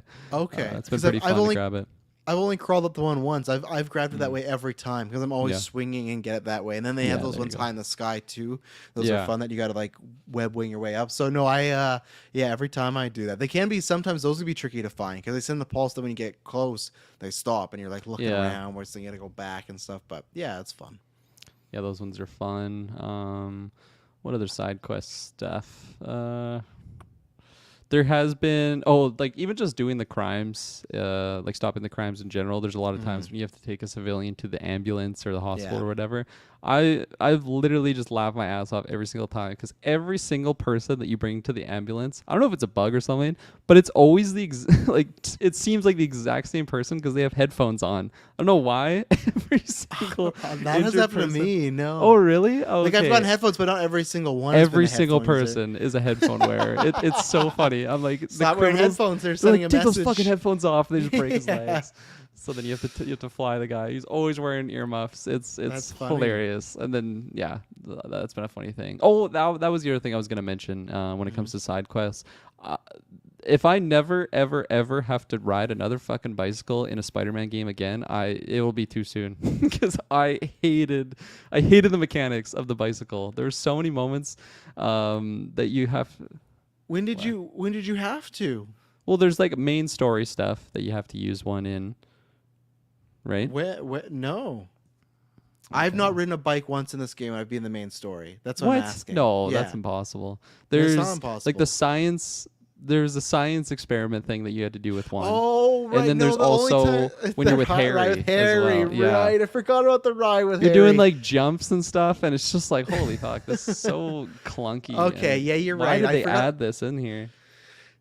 It's them trying. They will get there with something. That's why my problems with the main story. I feel like they can never decide what they want to do. Do they want to be a superhero game or do they want to be a Naughty Dog game where it's like Uncharted, Last of Us, where they always make you do real life stuff? But it kind of fits more because you're playing real life characters in a sense, and you're just like bonding with characters. Where this is just there's tons of moments like that. Is there anything else side quest? Because maybe we can transition to the main quest non-spoiler talk right now. I don't think so. I think the But yeah, fire fuck the culty bikes. one. I did like the story stuff with Mm-hmm. with Peter and the other character that you meet on that. That was Yeah. fun at least. That was a spin-off that started in the DLC. It wasn't the main game last game. Oh, The ma- okay. Yeah, the DLC. I never played she- that DLC. Yeah, she like left the force and was done being a cop. So that's where you Mm. pick up, and she's a Okay. wraith now and stuff, or wrath, whatever. So Wraith. Wraith. Yeah, there's I an am eye. Wrath. There's an eye, right? Yeah, I am Wrath. No, it's Check Wraith. it out. One of the biggest reviews of all time, GeekVerse. So yeah, main story. We'll go into. We're not going to talk spoilers. We're going to talk about overall just what we like and don't like, and I'll continue on because that's where it's going. Where I still haven't, it's been a debate in our Discord, and some people go back and forth. I don't think it's much of a spoiler. The MJ missions are still there. I'm not a fan of them, especially there's one near the end. I'm not a fan because one, they still take me out of it. It's like the science and like the bike stuff. I just don't want to be doing them. They feel inconsequential because they'll be like, oh, it's a stealth mission. You can just run up to guys and just take them out. There's nothing it's just, there's no stealth to it. It doesn't feel like it's punishing. And I'll just say that whatever, again, it's minor spoilers, but it has nothing too big with the story. There's this one moment where something's happening and they're setting up, hey, Miles is going to do this and Pierre's going to do this and we'll distract. And I was like, hopefully they're just going to give us a cutscene of MJ. And they don't. And what the scene cuts to, it's Pierre's going to do this, Miles going to do this. And then it's like, all right, now I'll do this. And then they cut to the scene, it's MJ, and she has a handgun. And I'm like, and we're near the thing, I'm like, what? Like, unless I'm playing as Frank Castle, I don't want to be anybody with a gun shooting people. Like, this is not It's a why I Sable play. Stinger. Okay, Travis. It's not Whatever. It's, not a It's a handgun. gun to me, god damn it. Like, I have no interest in playing with these. And I agree with everybody that yes, they're shorter and they are a bit better than the last game. It's still just like, it's kind of like, hey, yesterday I kicked you in the nuts and it was a 10 as on the pain scale. Today I kicked you in the nuts, it was a 9. And sure, it hurt less, but I still don't want to get kicked in the nuts. And the other thing is too, it's just, we'll get there, and it's like minor spoilers, but again, I don't care. I'm not spending any deaths, plot points, anything. There's a moment in this where you get seen as MJ, and you get shot with an arrow. I'm like, oh, well, that's done. MJ's done this. No, MJ gets shot. Like fucking Boromir. Yeah. Takes the arrow, just takes it out of her body, continues on the mission. In the final fight, there is a brute in the third act. There is a brute character they introduce that Miles, and it's not Venom. It's just like a brute archetype character. It's not Venom. I meant that Peter, Miles. You have a hard time fighting them. MJ with her fucking sable pistol, a couple shoots to a barrel and a gun, and you take this thing. It's just like, yeah. If they want to represent MJ or have a female character, just fucking make her get bit by a spider by now. Like, it's just like, so that was where for me it was more egregious, where the missions were better, but the stuff in the story, I don't care. The way they've set MJ up in this world, she's not taking a fucking arrow to the shoulder and just pulling it out and then continuing to go on the mission. So it's like the gameplay wise was better, but the story stuff, it was unbelievable. To me, it was literally her, Peters, and Miles back to back, and she was Black Widow at some point in this game. Yeah, and I didn't like that. It was just like it's a solo MJ game. Her doing like the counters and everything. She does, and like when you're fighting guys, you're fighting like huge Craven guards, and she's sort of like oh my god, like she like hand-to-hand combats these like super world-renowned hunters, and I'm just like, fuck off with this shit. Are you kidding me? Yeah, so I have more to say on the main story announcement, but yeah, where are you on the MJ missions? Because honestly, I feel like for all of us that was a big contention last time, and it's like the same thing when I replay this game. If they had a skip button, I'd be fine, but I hate like you have to play these missions. I think there's 3 of them this go around, so. Yeah, I'll start positive. I definitely think it's an improvement from that first game. Yeah.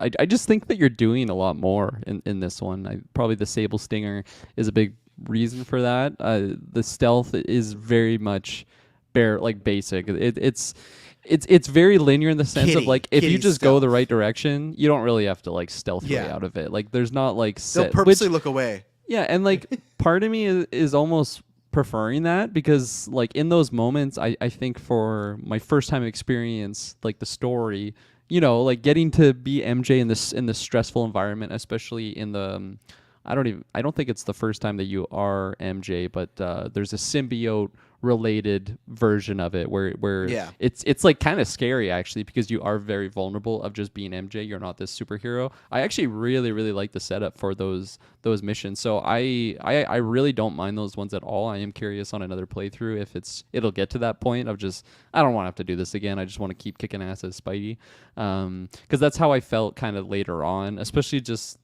like you said, they did get increasingly more egregious as the game went on, because it's like we're in the end game now.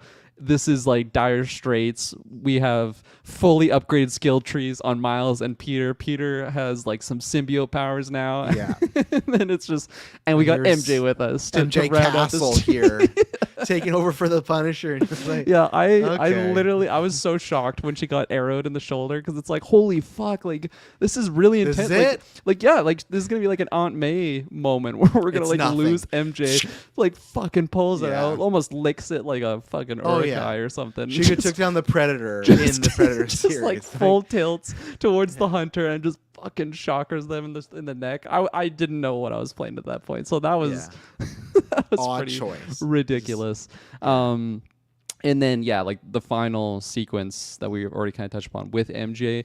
I just really did not want to be playing that at that point. Like that, like not really spoilers or anything. Yeah. This is like the end of the game. Like I'm ready to We're kick going ass. Into the last 3-4 missions here. Yeah, like I'm ready to kick ass with my heroes here, and then to start us off, I'm just playing as MJ, and it's like she is a badass and kicks ass, but like you also just get one shot. So especially like me playing on the hardest difficulty, like if you just like you just move the wrong direction. Like you're just getting one shot, and then now I'm getting frustrated because I just want to get past this point. Yeah. I'm like getting stuck here. Like it just really wasn't fun. So I don't think it was all shit, but yeah, they have this fixation with these MJ missions, and maybe it's just because they want to include her more in the story. I think she is a pretty big point of the story. Maybe not like a major pillar, but I think she has a lot more going for her versus the first game Yes, I in this agree. one. But yeah, I think I would take a little bit more limited MJ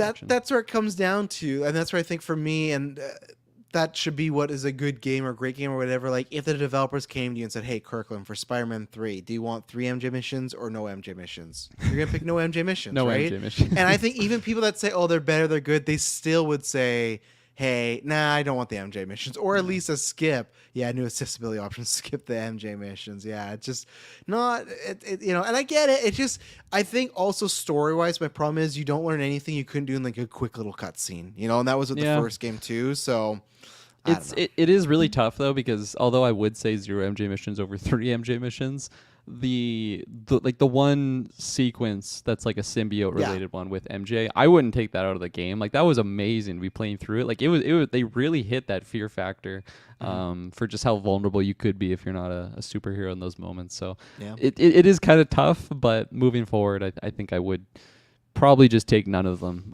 Now that I've got this this nice version of it. Yeah, it's a good way to cap it. But Yeah. yeah, for me the story overall, I think it's so here's the thing. My problem with the first one, I've realized what happens is because the two crown jewels right now, right, are Batman the Arkham games and Spider-Man the Spider-Man games, right?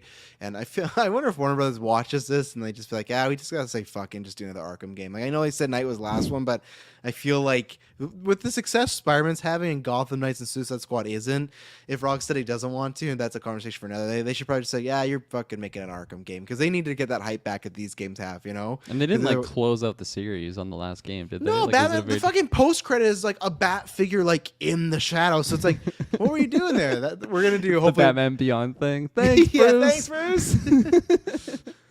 Oh, good job, Terry. But I'm Batman again now. Oh, okay. It honestly is that kind of ending. He like fakes his death, and the end credit scene is Bruce is back. It's like, oh, all right. But we're gonna talk about probably a bread butter. We've talked about doing like a canceled games one, so we'll get to there. But the hype's there, and that's why I say the stories. I think what happens with the Arkham games, it's almost like the Arkham games would take.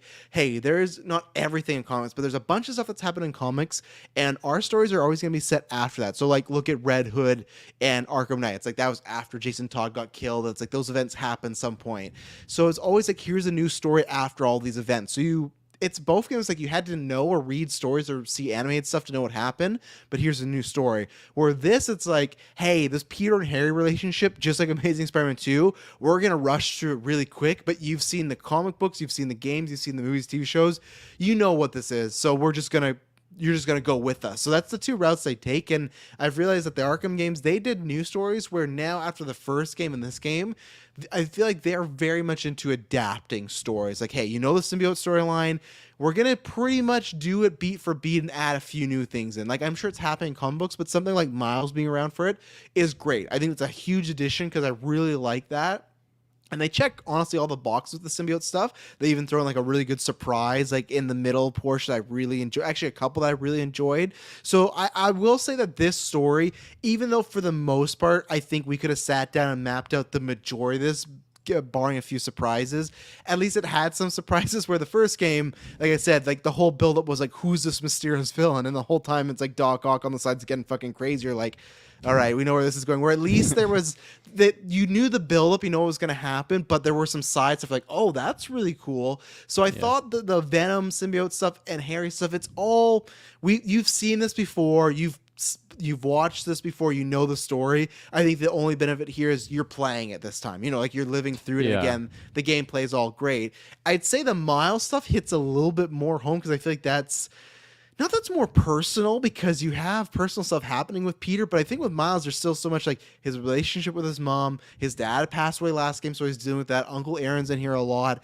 And it's not like a big spoiler, but I think my favorite, it's not a spoiler because he's in the marketing. My favorite story out of this whole game is the story he has with Mr. Negative. We'll get more into it in spoilers, but Mr. Negative, they hit that's what I want more of. Like, I think they hit a home run, and I feel like same thing with the Aunt May stuff. I feel like I always see one of the stories be great, like top tier, and I go, oh, I wish all the rest of the stories were closer to this. But with Lee and Miles, man, it was some good stuff, and there's some great level design, some great boss battles. So I think where I am is I definitely prefer this story. There's a few more surprises. I think where it's tough is I feel they rush through things very quickly, and I feel like even the last half of this game, it's kind of like Venom gets introduced, and that's a big thing, and then like the next section, like 10 minutes, not even 5 minutes later, something else gets introduced, and you're like, wow, this is massive. Like, there could have been like a little more build. Like, I don't know where you are, because I know they wanted to sell those sweet Venom consoles and stuff, but I think there's a version where you could kind of maybe just...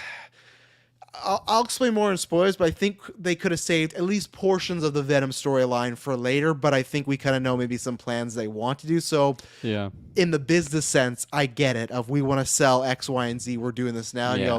go, okay. So I think the story is like good to above average. I think there's some great story points, better than the first one, but I think it's still pretty predictable and very rushed in paces. Like my last point for Kirkland goes, everyone knows Harry Osborn's in this, and Harry comes in, he's like, oh, Peter and MJ, there's this great scene where MJ yells outside, and Peter runs out, he's all worried, and then it's Harry Osborn. Like, oh, where have you been? He's like, well, I've been like in a vat of chemical for 2 years, but I'm all healed. And Peter's like, wow, that's nuts. You want to go hang out? It's just like, you want to go bike ride? Yeah, that's the bike ride they level, make if you didn't know. Peter, and maybe that's why I like Miles more. And times they make Peter to be so gullible and just so accepting of like Harry. It's not even just like, oh, we did some experimental treatment. He literally be like, hey, we killed a person and sacrificed them, and here I am. Peter's like, wow, it's great to have you back, bud.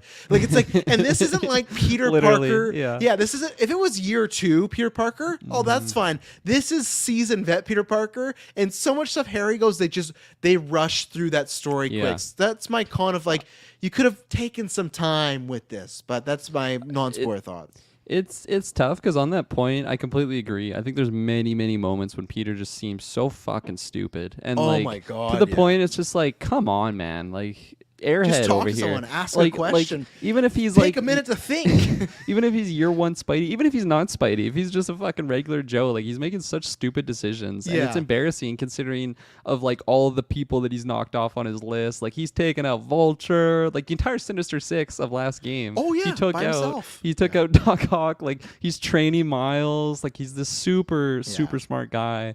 And there's so many sequences. And another part of it too that probably brought it down for me was, like I said, like when I got into some later fight scenes, I was dying like every whatever. There's multiple stages in certain fight scenes, but when you die, like, you have to redo the certain stage of the fight that you're in, and they fucking say the exact same lines every single time. I was so annoyed of Peter being like, come on, man, like we can be doing, and it's just like, you're so fucking stupid, man. Like, there's no way that he's listening to you right now. So I really, that got on my nerves, just the idiocy of Peter was showing, especially considering like Miles really wasn't like that at any point in the game. There's certain moments when he's angry and like he's kind of letting his emotion take over, but it's nowhere near just like the dumb level that Peter is at. And I think that's also like a big reason why I was actually aligning a lot more with Miles this game, which was a shocker, because when I was playing Miles Morales, like that game, like it's not a diss to the game or anything, but I was just so excited to get my hands back on like Peter Parker Spider-Man. Yeah, you feel a little off because you both grew up with Peter. So yeah, exactly. So like I was really excited for that, and then coming into here,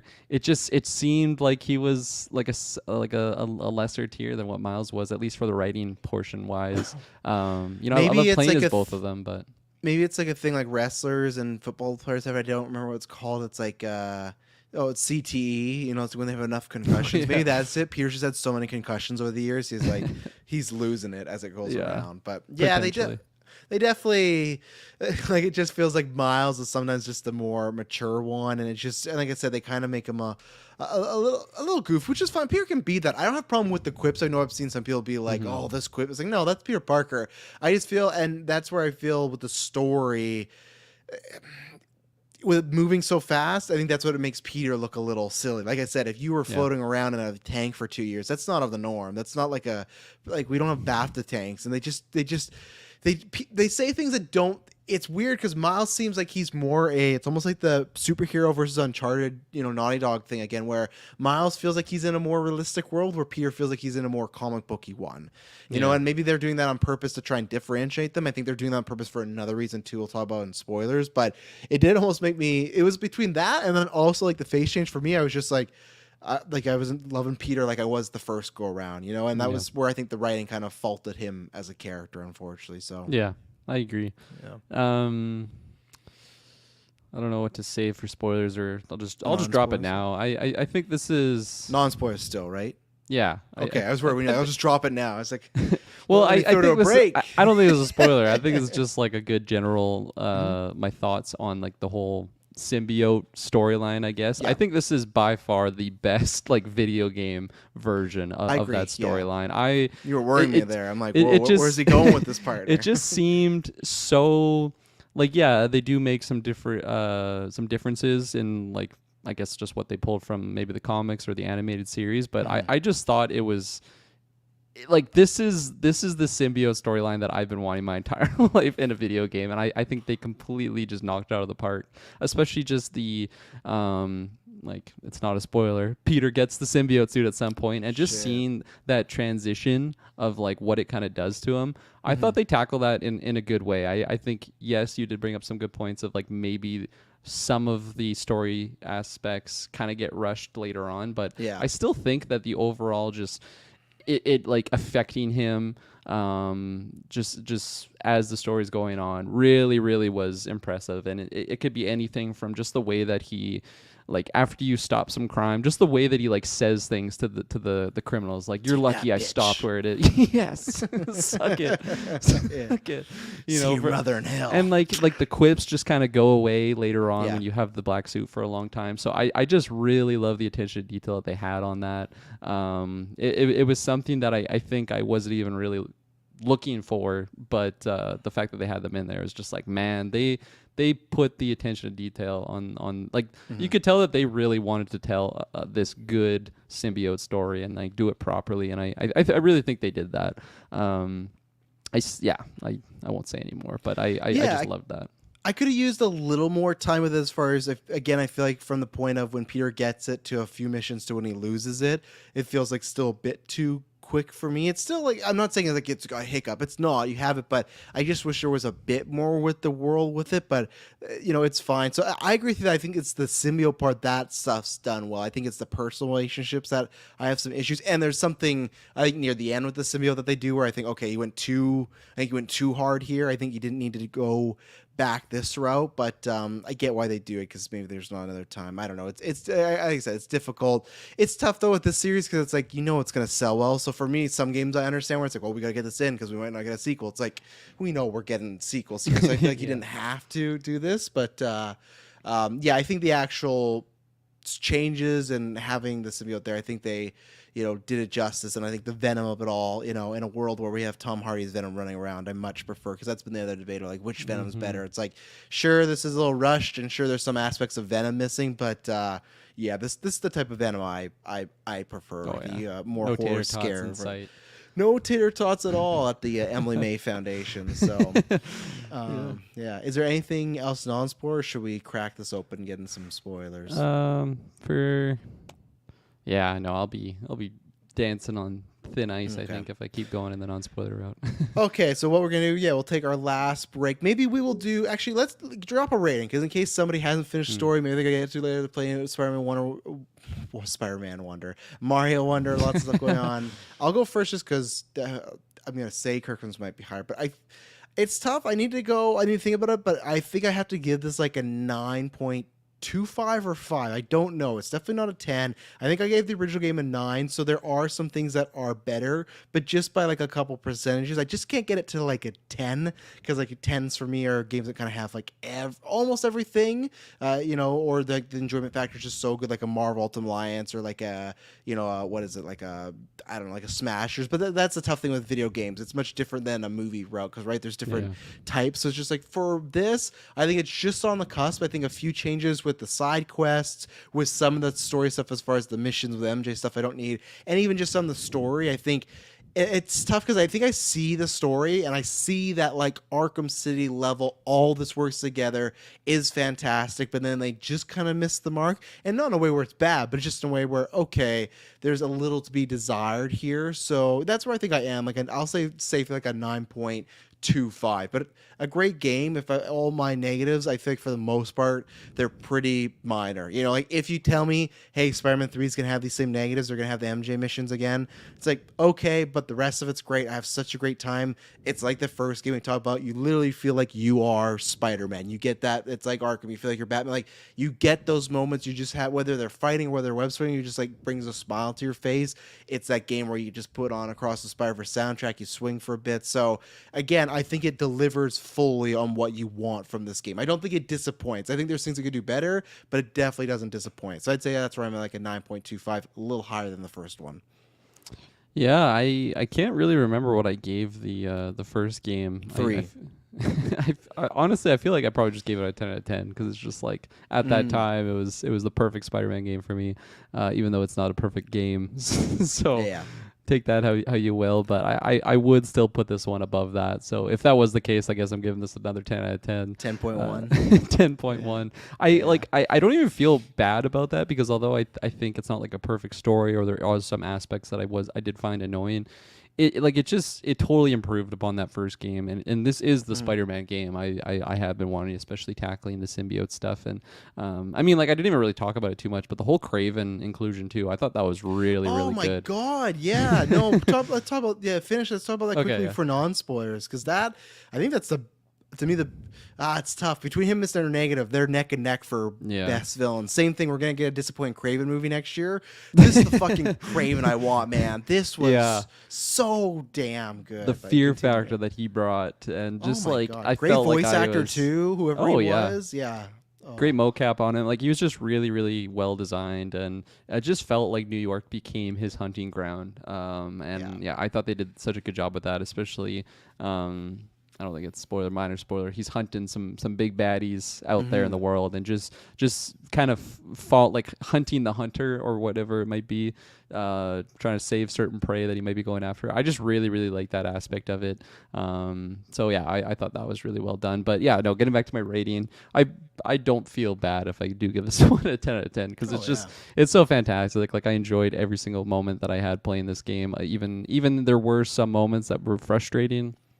It's just it's engulfed by just wonder. So I loved it so much, and yeah, I can't wait to jump back in and go for that platinum and Nice. jump Well, back in, I guess, when the DLCs come out. Yeah. Oh, you're giving me again the DLCs this time? I think so. Yeah. I got like the deluxe edition. I don't know if that's like the pre-order whatever or the just more suits, whatever it might be, but something like I'm that. all in now. They got my monies. Yeah.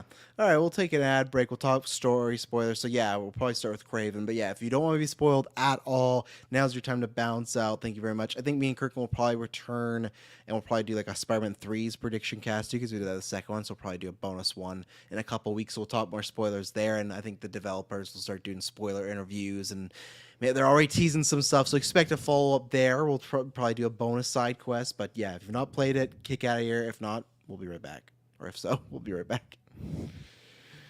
And we're back. So yeah, let's start with Craven, because it's good that we can start with him in spoilers. Go on talk the whole journey where we meet him exactly like the E3. Like the very first half of his story is very much like everything you've seen, not E3, but like you said, State of Sony Play. Showcase, State of Play. Yeah, like it's him, taking out the fake Craven, him looking at all the villains, him on that boat mission with Lizard. So it's like, okay, I've seen most of these beats, but oh, excuse me, sorry. What I loved about this is, okay, it's the Craven that classic. He wants to hunt. He's a big game hunter. Again, this is just what I want from a fucking Spider-Man movie. I don't need fucking Aaron Taylor Johnson's movie, but he's just looking for it. He's vicious. He doesn't care if you're hero, villain. I love that Spider-Man's like not even on his list at the beginning. Like that's not even a prey he's looking at. And then the two moments I love where finally when Peter gets the symbiote suit, he feels like he's met his match, because there's this moment where he's like swinging away. I think this is Harry's like hurt, and we'll get to it. But he's like, oh, finally. And then later on, we'll definitely get to it. But when you get to fight him as Venom, and we're gonna get to that, Oh. I love the whole fight though. He's just like, I love the mentality that he wants to win and he wants to kill Venom, but he also knows if he's gonna die, he wants to die this way. Like he's on like a weird suicide mission where it's win or nothing. You know, it's almost like if people can't kill him, he's disappointed because he's just like, oh, finally a fitting ending. And you haven't beat him yet, but like he shouldn't be saying that to you in a fight. He should be like, I'm gonna kill. But he's like, oh well, you finally end me and give me the death I deserve. It's like, what a weird reverse psychology thing for this villain to be like, fucking kill me, come on. It's like Arnold and Predator, but Predator, where he was trying to trick him. Craven's literally wanting someone to take him down, whether it's the challenge, and I think it's a little bit of like he's just tired of the hunt because you get a few quiet moments with Craven, but you never get that moment where it's like, oh, he turns to the good side. It's like, no, like if he has to kill you, he's gonna take you down. And it's like he almost will feel like, especially with Miles and Peter in some fights, it's like he feels bad about it, but just feels bad of like, oh, like, I wish you were better, but you're just not. So I'm just gonna have to disperse of you. So Craven, like I said, Mr. Negative, I think because of some stuff they did in this game, he's up there. But as far as just a pure villain you want to hate, everything you did with Craven, the boss battles, there's some variety there. Craven was a massive standout, and like, sure, it's a bummer he like died here, but it was kind of the perfect route to go. And man, this was pitch. This is up there with some of the best Craven stuff you've ever had. Not even video game, just like ever in all media. I think they knocked it out of the park. Maybe it's just below like Craven's Last Hunt from the comic books. Just outstanding stuff. He definitely got his honorable death that he was seeking. Just fucking my Venom God, chewed his face off. I was so convinced. I'm like, oh, Spidey's gonna come in and stop him and save him. Then he's gonna have to live out the rest of his days in prison or something. No, just fucking Venom ended him right then and there. Yeah. But And first fight was Peter. Craven won. He took that sword and then broke. Oh yeah. What a badass sword. He stabbed someone and then broke the knife, and just to keep this blade. He did the MJ. Yeah. and Peter like, oh, Peter was done. If Craven did that MJ would have like, that's all you got. But no, he runs at him with the fucking stinger gun. But that's why I love first fight with Peter. Like Craven looks at him like, yeah, like he's like that's not anything special to me, and he just moves on. It's like, oh fuck, that's cold, you know? Oh. Yeah, actually, and MJ even like stabs him with the shocker thing, and he just like doesn't even react. He just grabs it. No, I thought that was pitch perfect with the Craven stuff. Like I said, I just love the whole setup of him going to seek, because that's what it is. He has cancer. He's slowly dying, but he doesn't want to go like a little bitch. He wants to get that honorable death. Like he wants to get taken out by his equal. And it's just he clearly has not found that. Well, clearly because he's still alive, but also just like he's just disgusted that there's no one out there like even on his level. So he gets like, it's almost like he's getting off on like finding like the Venom, or like when Peter really starts popping off with the symbiote suit. It's like, holy fuck, like I didn't know that he was capable of this. So I just love that aspect of it. I loved also just gameplay wise, like trying to save like your foes. Like he takes Martin Lee, he gets Scorpion. When he kills Scorpion, I would like that was wild. Like Scorpion's a bad guy, and like I don't know, I like Scorpion a lot. I don't think he's an A-tier Spider-Man villain, but like still just seeing him go out the way he did, Gargan went out hard. Just definitive too. Like he's dead. Like he's just murdering these old foes of Peter Parker. So I just love that whole stuff. He's a big John Kramer fan. He is a big John Kramer fan. Yeah, that's a Man of Sinister 6 just gone. You know, just like that. But I think that was needed because it sets him like, okay, we're you know, maybe we don't lose any heroes, but we're losing big time villains, so Craven's not messing around, you know. And like I think at that point too, you're kind of like you're on the like you're on his trail, like you're trying to find Gargan, but you're coming across like the hunters researching his stuff. So you're not too sure if he's just like using it to try and get their tech to like become a better hunter. But it like then it just goes like the kill scene. It's like, holy fuck, he's just offing these people and not really wasting time about it. Like he is setting up so he can have a nice 1v1, but it's not like he's waiting for Peter Parker to come and save the day so he can kill this guy. Like he just kills him, and like he's literally just bringing Lizard back just so he has something to hunt. You know, that's his making him so much bigger, like steroiding him up just so that he's a little bit more on his level. Like that's wild. Yeah.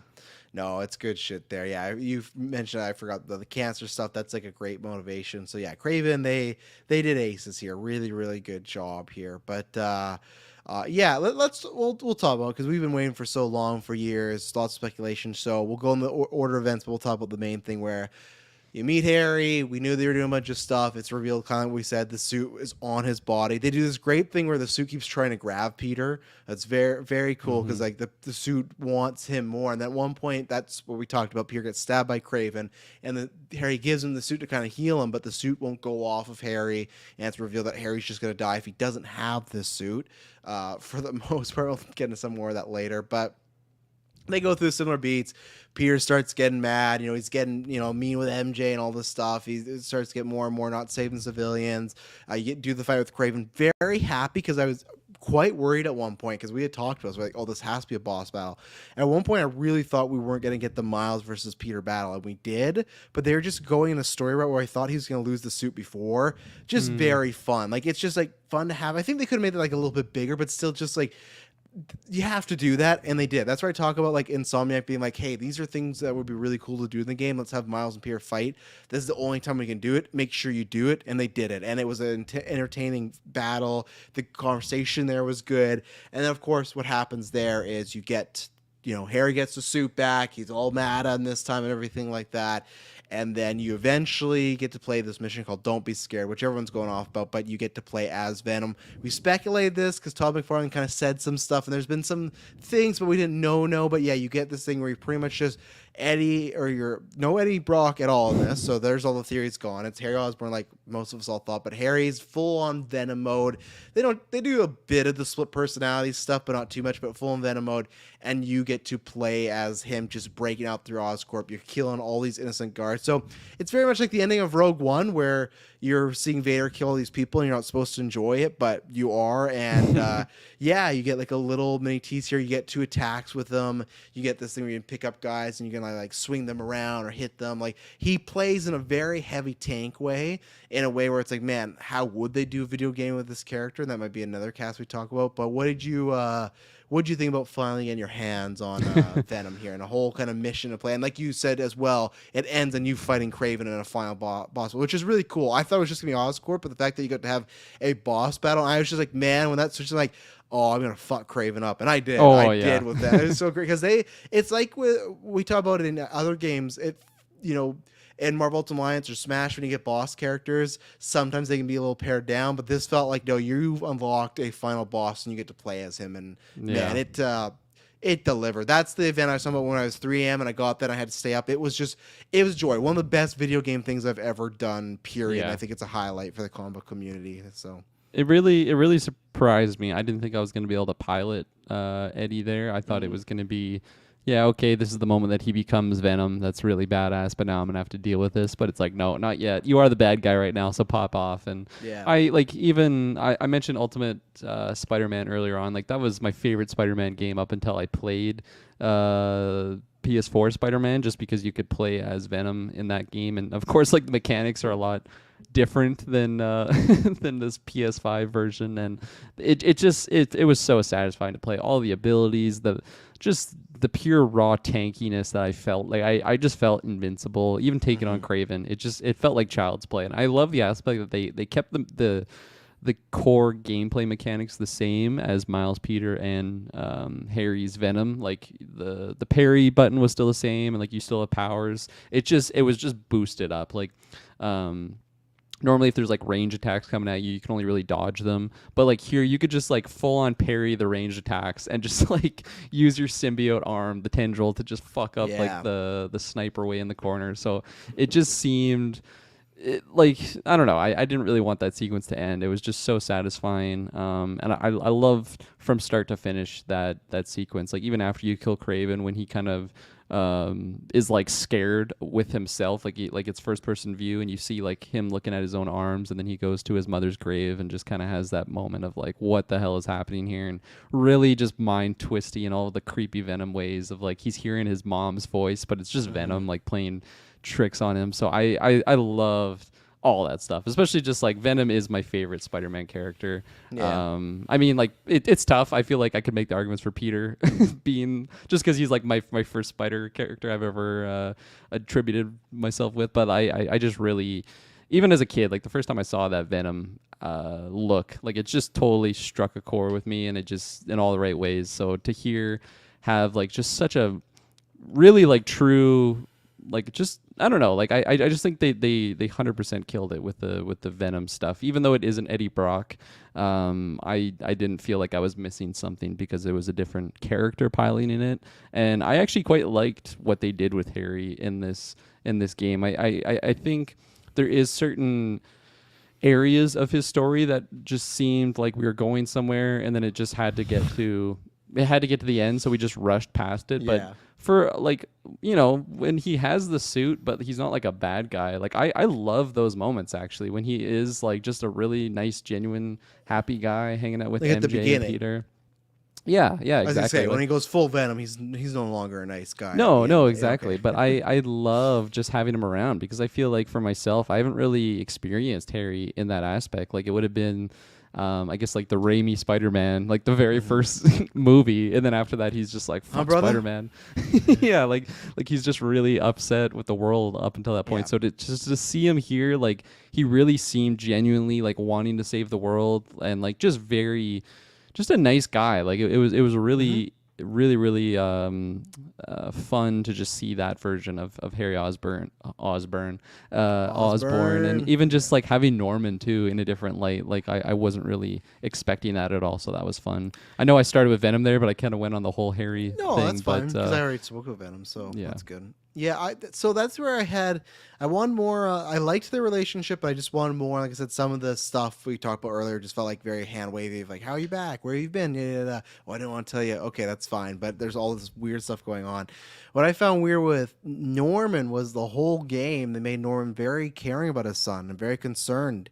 But then there's just one scene where they go complete Raimi, and like all Norman's saying is like, "Hey, Pete, I'm really proud of you. Thanks for looking at my son." And they just show Harry like, "Fucking Peter," like it's just like it can't. It felt, that's where I said before, it felt like they were going, "Hey, you've read comic books, you've seen the movies, so you know there's supposed to be some tension here." But in this game, they did none of that. Not the whole game. It wasn't Norman talking at Peter and shitting on Harry. It wasn't. He was like, "Look after my son. I gotta like, oh, are you healthy? Are you doing okay?" Like, this is the most. Because it's kind of odd, because I feel like in the first game, Norman was a dick. But in this game, for the most part, he's like a caring dad. Like, he's looking after Harry. And then at the end, they do the classic jealous flips. I thought, I like you. I like seeing Norman in the different light. I was fine. So that's why I thought, why are we going the jealous route? And the jealous route didn't even play into that, because like Venom, he just becomes Venom, and then it's about saving the world. So it's not like, oh, you chose Pete over me. It was a weird.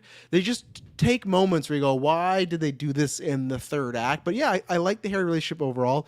Did I need the missions of them in the school and like the whole amusement park thing? Not really. Like I felt so like bad. shooting hoops. Fuck. With the fucking motion control too. Oh on the my remote. god! Oh my Yeah, God, get the fuck out of here with that shit. I'm sorry, that's not the language I like to bring to Sidequest. But that was like, I was not like, yeah, you play a basketball like shooting hoops, and you do the motion controls to it.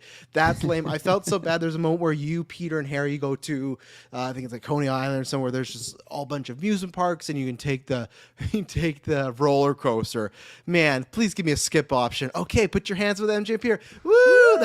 That's where I go, oh, you guys really want to be Naughty Dog, but you're not. Like, stop doing this. And even the mission in the school, it's like, I get it, it's kind of fun, but I did not want to do, like, that's the stealth mission. I didn't need this flashback of Peter Parker where he looks like the same. He just looks like he has glasses on. He didn't look any younger. The flashbacks I like is the one with him with MJ or Aunt May. Those were really good story beats. Yeah. But the Harry ones, I just wish they were cutscenes. I know sometimes people would go because they go, oh, you just feel like you're watching a movie. Sometimes I'm fine with that. Sometimes I'm just fine if we're just going to give you this cutscene.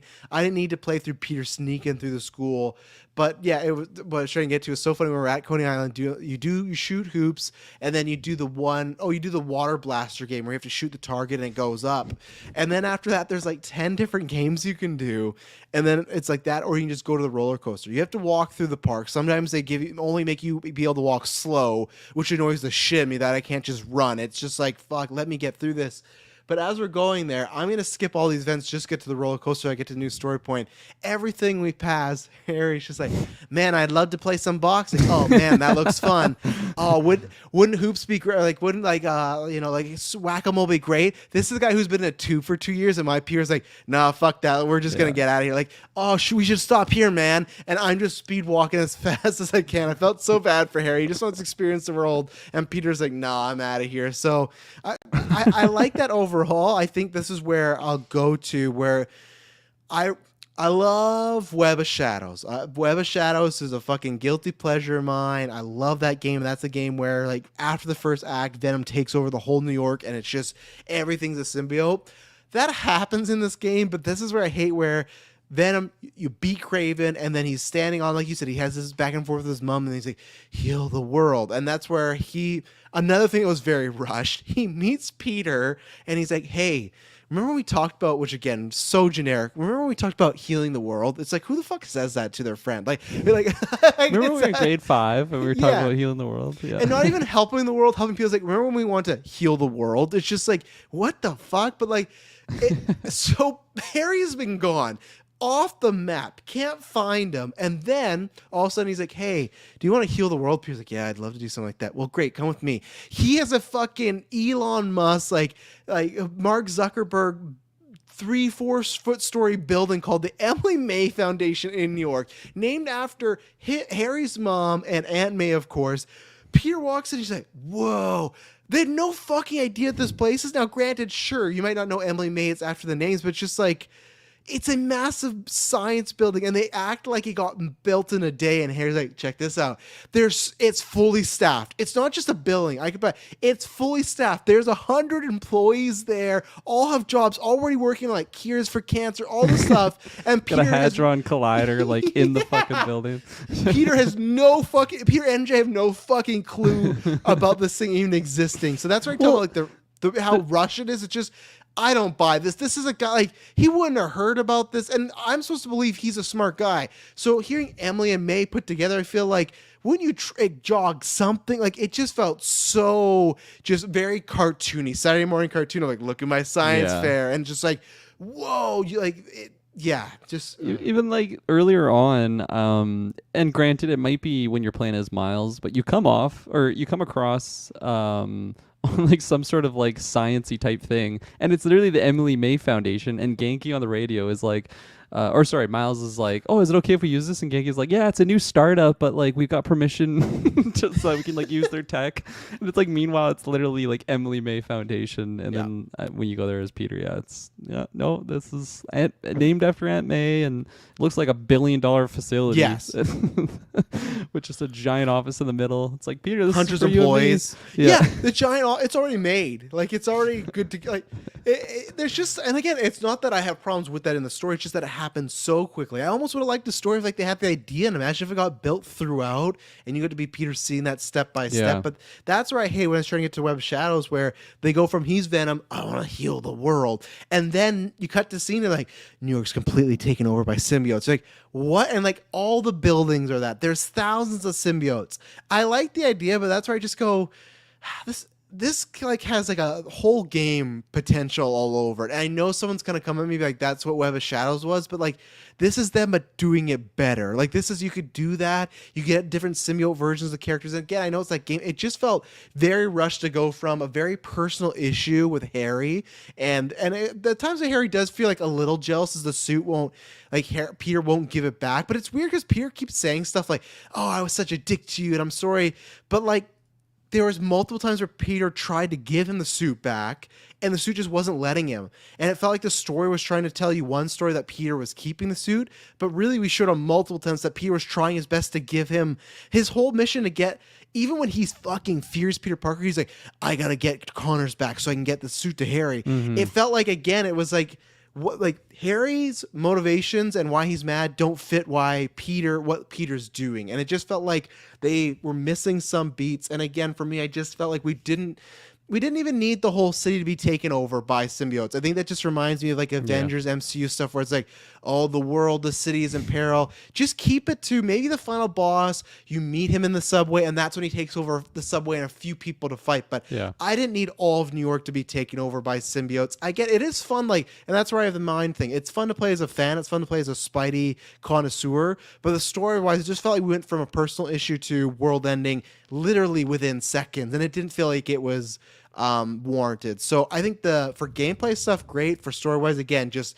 we rushed there, and I think there's a version where you could have had maybe you defeat Venom and Harry, but you keep the symbiote around to do that in the next game, or hell, make that a Venom game. I just felt like this got really big really fast, and it kind of took some of it away. Even though the playing in the boss battle Venom, they get Venom with the fucking wings. That's awesome. I think the boss battle fighting Venom as Miles is great. So I think they all did that well. Just story wise, a little quick for my taste, and a little big for my taste. Yeah, definitely hit that Avengers world-ending threat level pretty hard. And where are they too? Where are they? Yeah, I know, that's what's hilarious. Like when the tendrils just come out and engulf all of New York, it's like wrapped around the entire Avengers Tower. I'm like, where the fuck are these guys? Like, we need them right now. But just even one of them. Send Hawkeye down to help out. Yeah. You know, like kids are being eaten by symbiotes. We need somebody, but no, it's just Peter. I'm kind of like stuck in the middle, I think, because I think if yes, I agree with you. I think for this game it would have worked out better, especially just pacing of the story wise, if it wasn't so okay, the symbiotes are taking over the entire world, like right now. This is happening right now. All your side quests, they have to be put on hold because it's just like the fucking symbiotes are taking over everything. It seemed extremely rushed, and that's something that I feel like if it is going to be just taking over all of New York, I would have wanted that in maybe a game just dedicated to that, not one sharing it with the whole Kraven stuff earlier on in this game. And it's you don't get tough. the gravity of it. It moves because it's the last act, and I feel like the last missions you go by so fast, and then New York's back. You know. See, and that's where I was kind of like getting close to the end there. I was really like, holy fuck, especially the fact that they have like these symbiote zombies with like the spiral symbol, like that's very, you know, Null King in Black like style. I'm like, holy fuck. For that, Travis told me that the end credit's gonna be crazy. Like, is this ending like not gonna be a good ending? Like, is this really gonna be like some fucking King in Black has arrived and ready to just fuck people up? If that was the route, like I would have just been blown away, and I would have really actually liked the decision if it's almost like a Empire Strikes Back finale of like okay, yeah, Peter's still alive, Miles is still alive, but like New York is forever changed. I think that could have been really exciting, and again, that's one that you kind of have to tackle that all in the same game. So I think if the next game, I don't think it is tackling that stuff anymore. I think we've kind of told the symbiote story that we have to tell.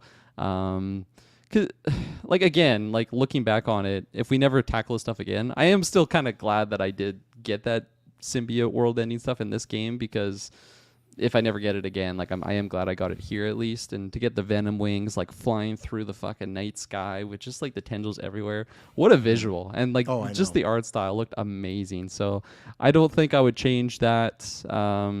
So what happens in like a couple years, and that's why we'll probably revisit this again when we talk about like Spider-Man 3 predictions, but if they do what people are theorizing and do like a Miles game, but it's Venom, right? Like a mini one. And I feel like that's the very specific reason why Eddie Brock's left out, is because that's who you make that character. And because to me that Venom mission, not only is like you play them, I just feel like they already flushed them out enough where you could do a mini game with just even these two attacks and his regular attacks and stuff. And that's where for me, time will tell. I just feel like they are going to do that. And I feel like you could like that. I think that's where you do. Cause to me, it was also odd. And I feel like it brought Venom down where you fight Venom, you fight Eddie Brock as the big bad Venom. And then I guess right away on the ground, there's thousands of symbiotes. And I felt like so far the game had done a good job being like, hey, the people that have the symbiote, they're dangerous. You don't want to fight them. But then a bunch of people have the symbiote and you're just kind of mucking the floor with them pretty easy. And that's where I think that kind of would have fit better if they do a Venom game where you have the like him fight those symbiotes, you know, because then it's like, oh, that's the power levels, him fighting other symbiotes. You have Carnage, you have Null, and maybe Null, I don't know if you're gonna go to space, but maybe that's their idea. But so maybe I will be convinced otherwise too. I guess I would just wish it was longer then, but I think they fleshed Venom out enough in the play style that I could see that mini game happening, you know. Some's left over, attaches Eddie Brock, and you're off to the races, you know, because they definitely like. Well, I guess Harry's still alive, but he's comatose. But they said that They said the symbiote's gone, but who knows? They said it was like they're like we got out of Peter, and then 5 minutes later, Dr. Connors calls you. He's like, "Oh, it's still in your body." It's like, "Oh, Jesus!" It's slithering like, around somewhere, and for all we know, it latched on to a random Eddie Brock, off screen. Exactly. I definitely think that appearance is going to be coming, just because, like, man, like, people fucking love Venom. So if they do People that will pay standalone for Miles Venom. Morales level game, but it's just Venom, I think that's Oh going my to sell God. way more than what the Miles Morales one did. Like, just seeing what they could do with the symbiotes here. Like, fuck, we had Scream in this game. I couldn't Yes. believe that. That blew my That was a mind. great twist. That's what I messaged you about. Oh, you're gonna love some of the lore stuff. Yeah. I know you like Scream, and I was like, I did. That's the stuff where the big reveals and big story points you could see beat for beat, but the little stuff of hey, they're gonna make MJ the symbiote Scream. I was like, okay, kudos. And you get to boss battle her too with Peter. It's like, okay, good stuff. That was that one boss battle where I was getting so annoyed because they kept dying and they kept replaying like the exact same voice lines. And she's like, "You never supported me at my job that I hate just to support you." And then Peter's like, "I'm sorry, MJ. You never like if you're the most feeling that way, you important should have thing to told me." me. And it's like, why the fuck are you even talking to her right now? She's clearly like not in her right mind. And that's what was so weird because when Miles and Peter fought, Miles like, "This isn't you, dude. This is the thing talking. We got to get you out of here." Where Miles or Peter's like, "I'm sorry. Like I can be better. I'll be a better person." And like he feels like she never I didn't broke know up. you were going through that this whole time. Yeah, and I thought when they both got the suit off and Peter and MJ meet up again, I thought they were gonna talk and both say, "Hey, like the suit took over," but it did make me say some things I was feeling, and I should have talked to you about the job, and I should have voiced this. But they're both like, "That suit did some crazy shit, right?" They're like, "Yeah, fuck, that wasn't me. Yeah, that wasn't you either. Yeah, we're good." It's like they literally both got drunk, cheated on each other, talked about the next morning, and like, "Oh, you fucked a guy? Yeah, you fucked a girl. We're even, right? Yeah, we're even. Let's go." Like they didn't even talk about the problems that arose. Like MJ was just like, and you want me to move here? It's always about how am I gonna pay the house? What's gonna happen with May's stuff? She was bringing up real things, and Peter was trying to talk to her. And again, I didn't know how they were spinning it. Was it the symbiote bringing out stuff, or were they saying stuff that wasn't true? Because with Peter, it sounded like the symbiote was saying real life stuff, and with Miles, he was like, "No, that's like none of this is true. You're just fucking being taken over." So it was funny. They were just having like a divorce court battle in the middle of Peter's block right here. It's just so. And if anyone living there would be like, "That I think that's Peter and MJ." Like, sounds really specific. They're talking about Feast right now. Yeah, so I think if I just like one shot that entire boss battle, it wouldn't have bothered me so much. But the fact that I had to redo those sequences so many times, I just hear them, doing those divorce talk, and Peter just being a fucking numbskull. Like, come on, man, it's clearly not MJ right now. Like, she's just saying this to get under your skin. And if it is, hilarious. talk about it later. Be like, "Hey, I know you're under control there, but if you feel away about your job, your life, like, I'll try and do better." And that's what was weird, because I think they were trying to insinuate that with the end, right? Because in this fight, he's like, "I'm sorry, I'm not around all the time. I should have been there more." And at the end, like we'll jump to because it fits here now, where fuck, I love this so much. Peter retires as Spider-Man for now. I think he will come back, but when he retires. Early on, it's so funny because he says to Miles, he's like, "MJ's been saying, like, I think you could look after the city, Miles." Just pawning this off on him, like it's mid-game, and Miles is like, "Well, it's a big city, and I think it needs 2 Spider-Man." And Peter's just like, "But you could do it, right?" Like he didn't say it, but I'm paraphrasing. It really felt like he was trying to get at Miles right now, just like take this burden off. But I think that was Miles' story where he is growing up, he can do it, and I love the line where he's like, go be Peter Parker for once." But I think that's what they were trying to do. They were trying to make the symbiote say things that she had always felt. But I just felt like they made the symbiote act differently with other characters of, okay, is it twisting the words or are they making them up? And it sounded like for the Peter MJ story, it was doing that where it was showing, okay, like the symbiote's making her say things she wants to. Where when Harry had at one point, he's just like, he was making some digs about being jealous about Miles and Peter. It's like, they've not done any of that. If anything, Peter was blowing Miles off for Harry. Harry's just like, "Oh, he always looked at you." Like, that sounds romantic, but it's like, "Oh, he just respects you so much." And Miles be like, "That's just the suit, dude. Like, I like you too. Like, I'm going to get this off you." Yeah. So I felt like they couldn't make up their mind of what does the symbiote, like, what are they doing here? And I wish they made that more conductive, because I'm fine if the they do the symbiote version where it is, oh, MJ feels this way. Of course, it's an abbreviated version, but the suit like got it out of her. But the second they talk, she's like, yeah, that wasn't me. And Peter's like, yeah, that wasn't me either. But then at the end, he is giving it up because he's heard all these things MJ said, and he wants to spend more time with her, have a life. So I'm mixed on it. But how did you feel about Peter? Because I thought they would do this. So I was 50-50. I did a Fact or Fiction Marvel Alliance that I said the next game would be Miles Morales. So I thought they would kill off Peter here, and they didn't, but they kind of had their cake and eat it too, where they didn't kill him off, but they had him retire. So it's kind of like he's not going to be around, but they could bring him back at any point. And obviously there's something that happens in the end credits. We won't talk about that, but what did you feel about Peter handing the mantle off and Miles just going to be the sole Spider-Man, even though the ending of this game kind of showed that you do need two Spider-Men right now. Like Miles could have done this all alone, but how do you feel about that ending? I really liked it actually because I feel like coming from PS4 Spider-Man through Miles through this game, you do see the growth that Miles goes through of just becoming more confident as a Spider-Man, just confident as like an individual as well. You know, the whole thing in this is like he's got to write his college essay and like who he is and like describe himself, and I just feel like he's a lot more confident by the end of the game. Yeah.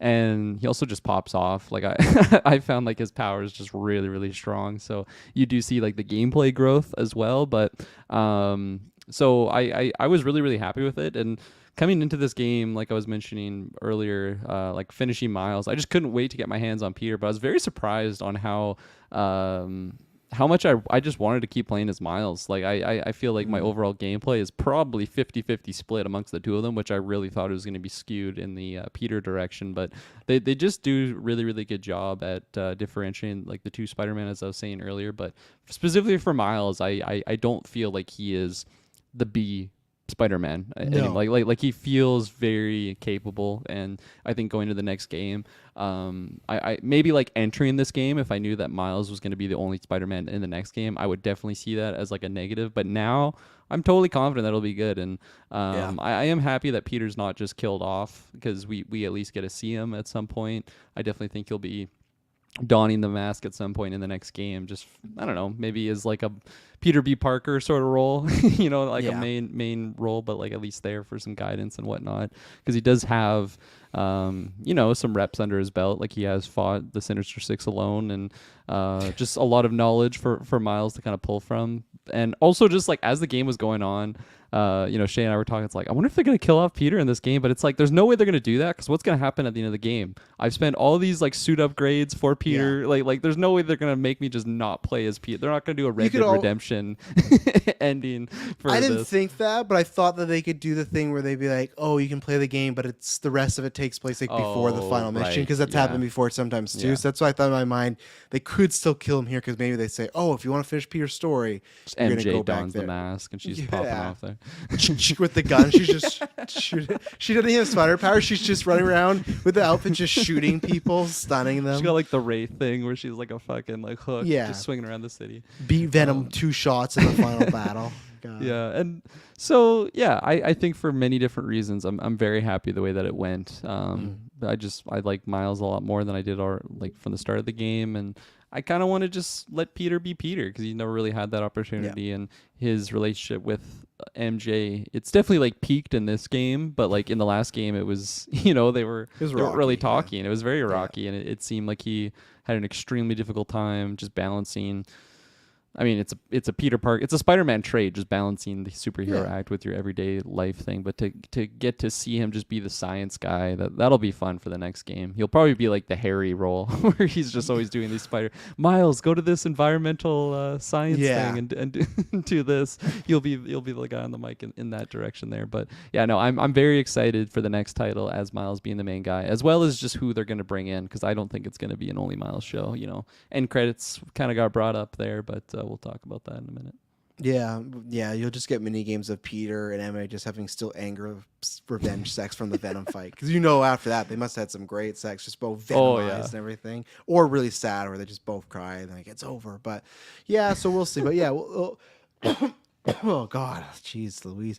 Let's we'll talk about the one end credit right now because that does kind of tie into, because I thought, okay, you can definitely do a Miles game, but they like their, they did the two hander. What are they going to do now? And that's where we'll probably do a future cast. But I'm just very curious what they do. So they set up that Miles' mom is dating someone else, and I knew they didn't drop the name, but I knew at first when they introduced him, he was like from behind. So I was like, okay, this is somebody. So I'm like, God, who's it gonna be? Gonna be Storm and Norman? What's going on here? Yeah, But I was then they curious who dropped, it was gonna yeah. be. But then they dropped the name. I was like, oh shit. But then they did that with the other one where they said, oh, and I want you to meet my daughter, Cindy Moon. And that's very, very interesting because that is Silk. And Mm-hmm. what's interesting about that is because Sony had announced, I don't know if it's still going to happen after the strike, but they announced that they're doing, I think we covered this, remember that live action show Yeah. with Amazon? Yeah. And I feel like kind of like Miles, they're positioning between that and now putting her in this game, Silk, to be a next step up. And I think that's good because I feel like people have been talking for a while of like, okay, they're probably going to do a female Spider Woman. What they're going to do? Are they going to do one of the actual Spider Women? They not going that route. Are you going to do Gwen Stacy? Doesn't really fit here because I guess you could either do, like, it's fine because you just do any storyline, but it doesn't fit the traditional one. Like, Goblin's not around; she wouldn't be with Peter. You could just bring her in as like a Miles love interest because they do that, but they even feel like they've set him up with love interest now. So I feel like she Mm-hmm. wouldn't fit anything. I feel like people don't want multiverse stuff right now. I feel like people are almost overfilled with that. So Cindy Moon was like a perfect one because one, she hasn't been done that much. Two, it gives you like a new character to play around with. Three, even just like for representation, it's like, okay, you're gonna have this Asian American character in there. The same way with Miles Morales game, they brought a lot of culture there. I feel like you can do that. Mm-hmm. I think you can't do a Silk game. I feel like it almost has to be like the same. Like, I feel like the step is Spider-Man 2, Venom, Spider-Man 3, and then Silk. I just, because I don't think a Silk game would sell quite yet, but I feel like you establish her, and I feel that's good because it's another character that you can go. I don't know if they'd be bold enough to do like 3 Spider people, because if you get Peter in there, maybe it's just for one mission, but I did not see that coming at all. So even both end credits, I kind of got wrong, but I did not think out of all the characters that I thought it would be that they would just try to get Gwen in there somehow because she's very popular. There's tons of suits you could do with her, right? Silk doesn't have as many, but I thought they'd figure out a way. But no, it looks like they're going the Cindy Moon route. And yeah, I don't think they're going to do like in the comics we've talked about before, where her and Peter, they might do this aspect where they're bitten by the same spider. In the initial comics, they made that they have to like bang anytime they're around because they're so attracted to each other. Oh yeah, we talked They, about that on the they don't news, do yeah. that anymore. That was a lot of horny people in the early 2000s, but. Um, so yeah, I think this is a really interesting choice, and I think Miles is big enough that you can say Spider-Man 3 Miles is the cover, and then Silk is the supporting character. I think they've earned that with Miles, even in this game. So yeah, what did you think about them seemingly setting up the person to replace Peter will probably be Cindy Moon here? Yeah, I mean, I really was not expecting any of this. I had to Google her name too because I'm like, holy fuck, it's Moon Girl in here. Like that's gonna be wild. And then it made a lot more sense that she's a spider person. Yeah. Silk, and right away I got really excited because I just think playing as a like not only like a new spider person but just like a female spider person, like I'm thinking of like in Arkham when you got to play those Catwoman Yes. levels, like just like the play style is very different when it's a male or a female. They're just a lot more, I mean, they could go any other way, but it's just a lot more agile, and just again, it feels very different. Like Miles and Peter feel different, but I think it'll be even more different when you have because she looked quite young actually. Like we don't see her face, but Yes. she looked much younger already than She had a Miles. So backpack and had the bag and stuff. So yeah, I yeah, think same thing. It's gonna be a mentor, like mentee. yeah, Mentor. What am I trying to say? mentor, ment. Is it mentee? It sounded right, but it also But now I doesn't think at the it's same wrong. time. But Mentor, master and mentee. apprentice. They're gonna Yeah, go with that that sounds again. Yeah. I like mentee though. Even though I Yeah. don't think that's an actual word. No. But I'm just picturing like all the new costumes that they could do for her. That's just it's all really exciting stuff. So Yeah. I can't Even her wait to initial see it. costume, great look. It's something different. It's got like the so- bandana thing, right? Yeah, very Yeah. electric. Yeah. Yeah, And that so that's w- badass. That would be so funny though if they just go that route and she does meet Peter and it is just like they just bang it out and just like MJ's like, what is going on? They're having that divorce fight again out in the street. Yeah, that pheromone silk goes out. But yeah, no, I just did not see that happening. But like I said, I think clearly with that and that Amazon show that they're trying to at least get going, it feels like they want to make her into a bigger deal. And again, I still want to know the contract with MCU, because why is there no other just like live action Spider-Man movie with other people, you know? So let's take probably our last ad break and we'll finish up some of the story stuff. So we'll be right back. And we're back. So just while we're here, I want to talk about the other end credit.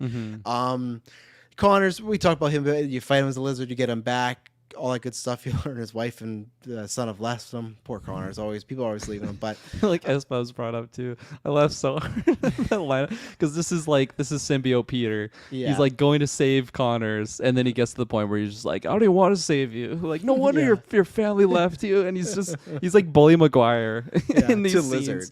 just shitting on him. Yeah.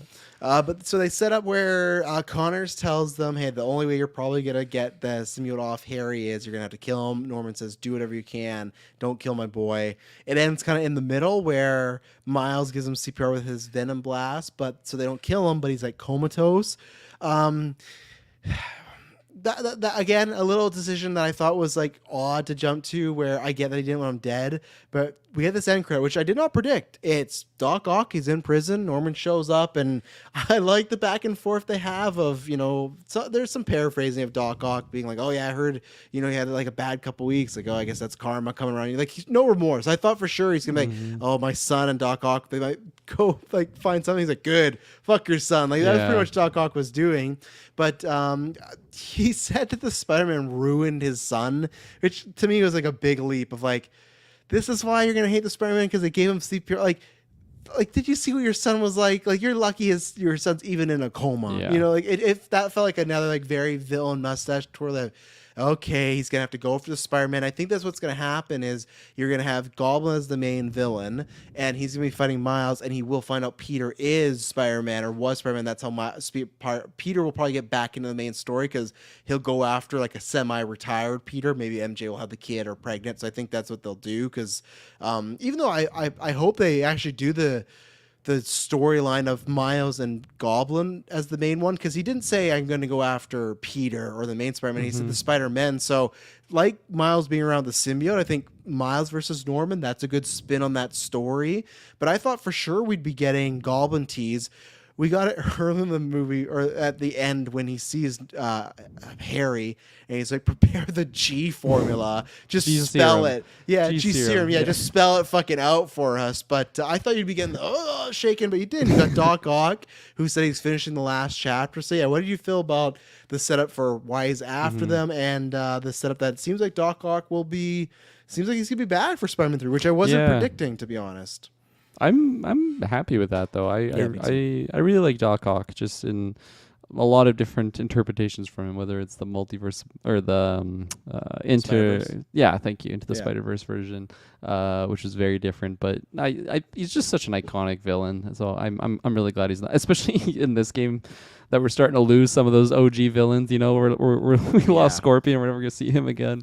Good thing Craven didn't want to hunt Doc Ock. Yeah, that would have been an easy kill, I think. Yeah, he didn't have his Pretty arms vulnerable. on him. So. No arms. But for the same credit, I really just love the entire scene. Like you said, I liked how he's angry, but he's also like just very vulnerable. Like his boy got fucked up. You can see like his lips like trembling. He's just really like visibly upset. They really emphasize that lip trembling. The lip was going. I thought my game was glitching. I'm like, it can't be going that. A little too much, but that's okay. A little too much. But yeah, I loved it how he was just like the Spider-Man's true identity, and just saying like, you fucked up my boy, and it's like, good, like that's fucking awesome, because especially just considering like from Otto's perspective from the last game, like Norman totally fucked him over. Just like stole the whole lab and everything. Norman. Yeah, he hates Norman. So I did like that went the way it did.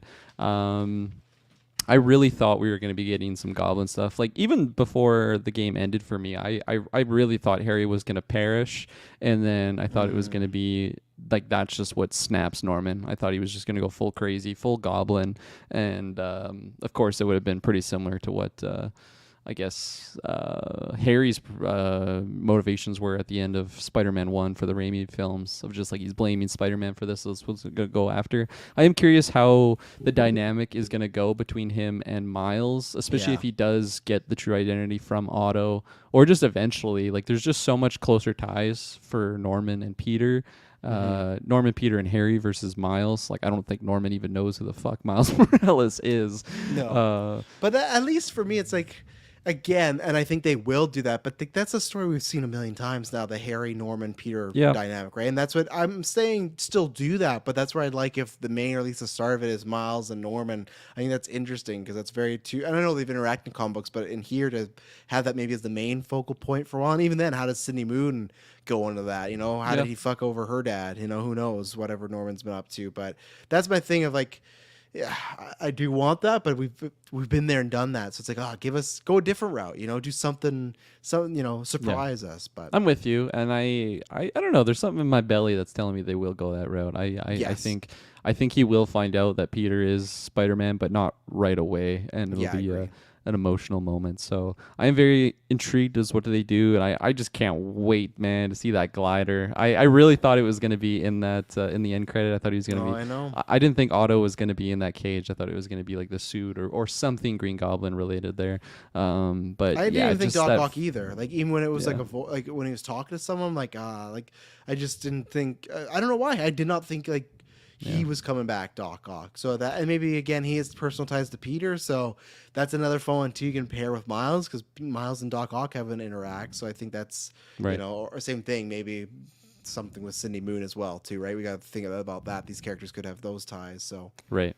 And then what Otto was writing, the final chapter, is that what he's still doing? Does that have any like significant, like that didn't ring any flags or lift any flags? No, not to me. Yeah. Like I would love it if they try to do like the Superior Spider-Man where Doc Ock goes into Peter's body, but I just think that might be a bit too wild for this. But hey, if they can do away, but no, it didn't ring any Poor bells. Peter. He gets retired and then Otto just fucking takes his body. Oh man, yeah. Let's see here. We should talk about Mr. Negative a little bit. We've talked about that before. Yeah. Love that story. It was, well done. Yeah, no, I'm really, really happy that we didn't just say goodbye to that character at the end of the first game. It just like it's crazy because he's such a bigger role in that first game, but like I think this one is just so much more important, and it's not even like I would it's not even like I would take this version without looking at that first version, because I think together it's just such a great story of just like just the guilt that he feels for everything that he did there, and just all those dialogues sequences between Miles and him, and just the fight scene, the big gladiator style event, and Miles, he's like the bigger man there, saves him, and I just love that interaction too when Peter goes to this is angry Peter up at this point. It's so funny too because I don't know if it was MJ or whatever calls Peter. This is when Miles is like captured, and then he's like, "Oh yeah, Martin Lee is over here. You have to go find him." And this is angry Peter. He's just like, "Oh, I have to do everything myself. Like he can't even look after himself. Like, oh my god, do this." This is when he goes and sees Rio Morales, like Miles's mom, and he's just like, "I'll find him. I'll do it my way." And he's just like such a dick. I really liked it at that point because it shows the symbiote doing its thing, but I'll just never get tired of those goofy moments just because Peter's just such a nice guy to have him do these angry moments. It's always funny. But no, when Peter goes to meet Martin at the feast thing, and he's just mentioning like this is like I'm gonna have to paraphrase because I don't remember the line exactly, but it's something along the lines of like, this is like my greatest achievement was like right here. Like this is when he was like the peak good guy. Like he was helping people. He was like big. I think he was like the main. I don't even remember exactly, but he's like the main guy for the feast. So I just really like that moment and him just being. Yeah, like he even drops the lines later on with Miles of like he's going to be living with these regretful decisions his entire life, and that's like a curse for him now. But I just love the growth of that character. I love the new look too. His just like longer hair. He looks very much like a samurai. So I loved all the Mr. Negative stuff. His big demon form when he's in like that negative realm, fucking badass. I was surprised and they still like let him go. I understand when he says the Spider-Man, he's like, "Oh, I got to do what you guys are doing and make it right," but just like. He still should be in prison. Like he still killed a lot of people, but they're kind of like, "Oh, you helped us once, so you can be free, I guess." And I get it. He's gonna be a hero now, but it's just like he didn't serve his sentence. He probably has a life sentence for what he did. But no, again, I was saying this to Discord where I hope soon we get him in live action, stuff like that. Yeah. This was a great journey with both characters. Miles, yes, it's the classic superhero. person that killed your parent, they're back in front of you. What would you do, right? And at never point does he want to. He doesn't get a chance to kill him, but he always still gets put in positions where he gets, like at one point he could get Lee just to capture him again, and he's risking like hundreds of people on a boat. And Peter's like, "Hey," and that's what I liked too, where Miles was more like bullheaded without a symbiote, and Peter was like, "I need your help, like Spider-Man, like we don't got much time." And that's where Peter was good because it felt like he was the older, wiser one, and I think they could have used a few of those moments, but. Sorry, a few more of those moments, but yeah, it was a good journey of, okay, he goes from he might want to kill him or severely injure him to he just wants to capture him, he's obsessed with nothing else, to he gets the chance to kill him and he's not gonna. I love that Craven, not even knowingly, had an idea about their backstory, but they had this, this kind of music, like huge gladiator fight, and it's Miles kidnapped, he's put in there, and then on the other side it's Lee, and the fight's just good, but just that idea, like, oh man, this is Miles put in the perfect situation. Okay, what are you gonna do? This is your chance to kill him, and he does, and like showing that remorse, and it's also really good too. I love this thing they do earlier on where Miles has a chance, like he's cuffed up Lee and he's like drowning in an elevator, and Miles has a chance to save him and he doesn't, but then he thinks about it and is going to save him, but all Lee saw from his perspective was Miles is not killing him, so he's like, you were going to let me die, I thought Spider-Man was supposed to save people. So Lee now thinks that Miles is going to kill him, so there's like this great like classic Friends Three's Company like mix up at the beginning,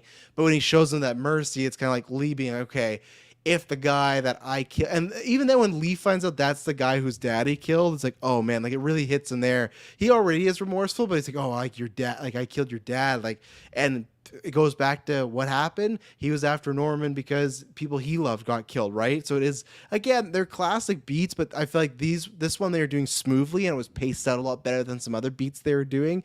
And maybe that's what I like more at the other beats if they were kind of old school, we do them all the time. Maybe just take your time and tell them a bit better. But here, yeah, and eventually, like when they're working together, having to fight together and do missions, and they're not on like buddy good terms. I even like that they didn't get too cheesy. Where Miles is like, "Hey, I'm never gonna forgive you. I'm not at that place, but like I don't want to carry that burden around anymore." And like what like pretty much now it's like how burdened you feel, that's all on you. It's not me. Like you got to worry about yourself now. And I love that Miles just felt like he'd matured so much. So yeah, that story was top tier. That was my favorite story out of the bunch. Maybe Craven, again, as from a villain standpoint, was just really well done, but for our characters on like an emotional beat, I thought it was the right amount of pacing, right amount of time given to it. Some cool boss battles in the middle. You got to fight them again. You got to team with them. It just was like everything you kind of want, and I think they nailed that. So, and like I think one of the best parts about it was I was really not expecting to have like that story arc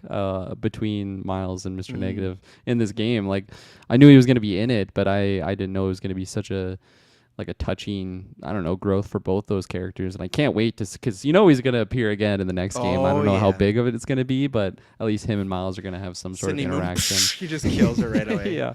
You're the bad guy. You escaped the raft. That's his idea. He just goes to the raft and nukes everybody. That's the third end credit scene we didn't see, is Doc Ock just getting completely annihilated. Speaking of the raft, actually, I really like the it's the sequence when Miles and Mr. Negative are. It's basically when you get anti-venom born from Peter there, but just so going through the raft and seeing all of his I almost said victims, all of his enemies.